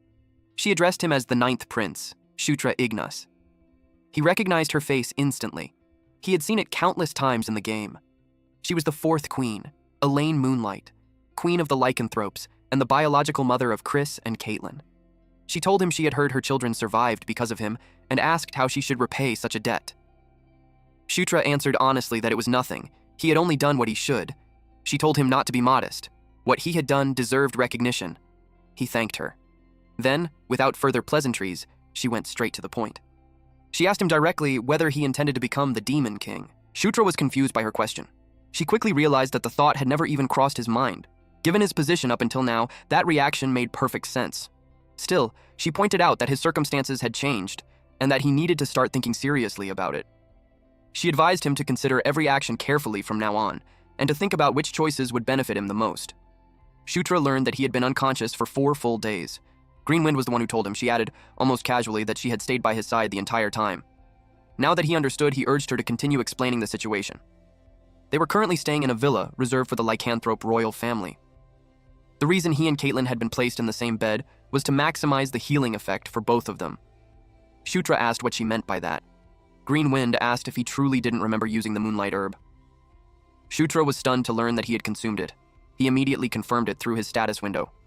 He could also feel something new, an unfamiliar power layered over his existing aura. It felt as if a second heart of aura had formed. Greenwind explained that Chris had told her the closer the two of them were, the more his life force would activate. If he tried holding Caitlin's hand, he would understand. So he did. Power surged through his body in an instant. The sensation overwhelmed him. Greenwind told him that thanks to the moonlight herb, the two of them were now connected, just like he was with her. Later, in the hallway, Shutra learned that no one knew whether Gerard was alive or dead. Chris explained that there had been casualties during the pursuit. They had found Gerard's lower body, as well as part of his upper body. Even so, he intended to keep searching until he was absolutely certain Gerard was dead. Shutra agreed. It was the safest course. Then Chris brought up what he had heard, that his mother had made Shutra an offer. Shutra immediately understood he meant the question about becoming the Demon King. Chris admitted that while he himself was strong, he wasn't overwhelmingly so. At best, he was only around Sylvan's level. Even after nearly 10 years, he still couldn't close the gap with the first prince, Baikal. As for the second prince, who could only be described as a monster, the difference was so vast there was no point in comparing them. But he believed Shutra could catch up to both of them, and even surpass them to become the Demon King. Shutra was taken completely off guard. Chris continued, explaining that unlike him, Shutra could earn the support of other races. On top of that, he had the backing of the Sword Lord. And if his public achievements continued to stack up, even the Gandharvas, who were currently imprisoned, might be granted amnesty. That was when Shutra finally realized why he hadn't seen a single Gandharva until now. He couldn't help but wonder what they had done to deserve such confinement. Chris clarified that he wasn't telling him to make a decision immediately. He only wanted Shutra to think about it because the she thought earlier. The huge difference between giving it some consideration and not thinking about it at all. Shutra stared out the window, silently contemplating the path of becoming the Demon King. Meanwhile, a carriage moved through the night. Ludwig Moonlight, captain of the Bloodwolf squad, asked Her Majesty Elaine whether she truly believed the ninth prince had the potential to become the Demon King. She replied that the Demon King always acted with purpose. There was never a reasonless action. She was certain he wasn't the type to do something as spontaneous as intervening twice, especially at an audience ceremony, without a deeper motive. She suspected he had seen something in the ninth prince that everyone else had overlooked. After all, they were father and son. Ludwig admitted that he didn't quite understand what made the situation so drastic. Elaine simply called him naive. She explained that to the Demon King, even if his own son killed him and inherited the throne, he would rejoice, because it would mean a Demon King stronger than himself had been born. That was the kind of man he was. Of course, it was a dangerous gamble. But it was also true that a future where the ninth prince became the Demon King was the best possible outcome for them. Ludwig finally understood. In the demon world, strength ruled above all else. Everything flowed according to the will of the strongest. Elaine admitted that it unsettled her, and yet, at the same time, she found herself liking it. That night, wolf soldiers continued their search. In Gerard's condition, he couldn't have gone far. One of the wolves noticed something. They found him. A voice spoke to Gerard, telling him that he must have had enough time to sort out his thoughts. A shadowy figure asked whether he would accept. Gerard placed his hand on the ground. Black mist erupted outward, washing over the approaching wolf soldiers as he ordered them to dry up. And just like that, he had defeated all of them. Since he's in a desperate position, in the end, he agreed to accept it. The mysterious figure smiled, revealing sharp teeth. It declared that it was time to begin again, to reach an ending different from the one before. A few days later, Caitlin finally woke up. Because of Gerard, Chris returned to the main palace. The very next day, they set out for the spider forest to find Amita. A man named Robin guided them. He told them that once they reached the twin bridges ahead, they would need to dismount and proceed on foot. Robin was a boar lycanthrope introduced by Chris before their departure. Shutra asked him what the spider forest was like, whether he had been there before. Robin replied that he had visited once about half a year ago and that it had been quiet, just as expected. According to him, it was a peaceful place, so peaceful that there weren't even wild beasts or monsters. To Shutra, that sense of peace felt wrong. It was the first time he had experienced calm in a long while. When they finally reached the forest, they were met with bones scattered everywhere.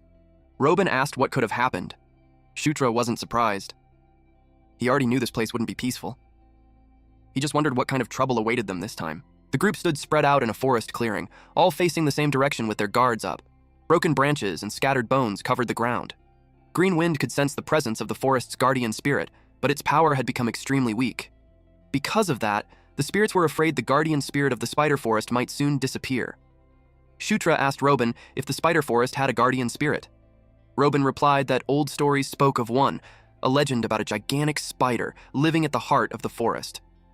Shutra fell into thought. Then he instructed Karam to inform the lycanthropes about what was happening. She immediately hurried off. Green Wind sensed powerful magic at the center of the forest, and that magic had been destroyed. She knew something terrible was about to happen to the forest. Night fell, and they set up camp. Shutra relayed what Green Wind had told him. The guardian spirit's energy was weakening. He asked what would happen if the guardian spirit disappeared. Felicia explained that there were two ways a guardian spirit could vanish. One was if the guardian spirit itself was destroyed.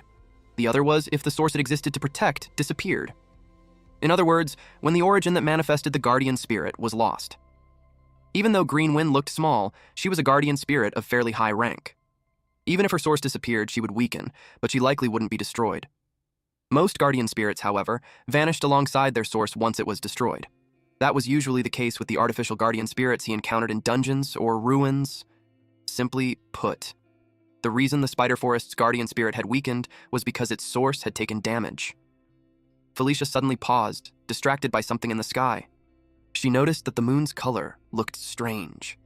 They were startled when Caitlin suddenly attacked. Shutra reacted instantly and subdued her. He demanded to know what had gotten into her. He shook her, calling out, forcing her to snap out of it.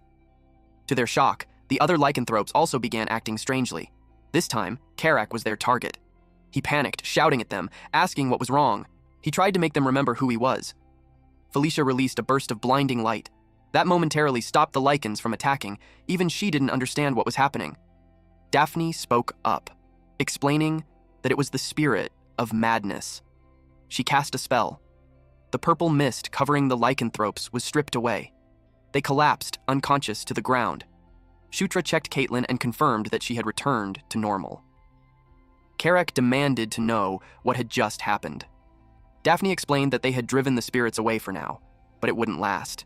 They had to find the source as soon as possible. A sudden loud sound shook the area. Karak asked what it was. Daphne told him that the defensive barrier had fallen. Something serious was happening over there. Green Wind warned Shutra that illusion and reality were beginning to overlap. The spirit's power was so overwhelming that it was becoming impossible to tell what was real anymore. Shutra could only curse under his breath. Out of nowhere, monsters emerged. He ordered everyone to prepare. For now, all they could do was fight. He smashed a charging bear with Fist of Explosion. Karak and Delia pushed back the encroaching monsters. Felicia unleashed magic that struck multiple enemies at once. Everyone was locked in battle. There were too many monsters. Shutra called out to Green Wind, shortening her name to GW, and told her to get airborne and report what she saw. She complained that her name wasn't GW, but still went anyway. She shot upward. Green Wind leapt into the air, her body glowing green, just as a blue beam erupted from the ground below. The collision of energies illuminated the night sky, and standing before that beam was a massive figure. She froze. It looked like a giant. The ground trembled.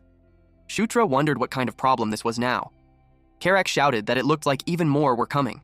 Then, without warning, the monsters retreated. Everyone stared in confusion as they withdrew, but relief followed quickly.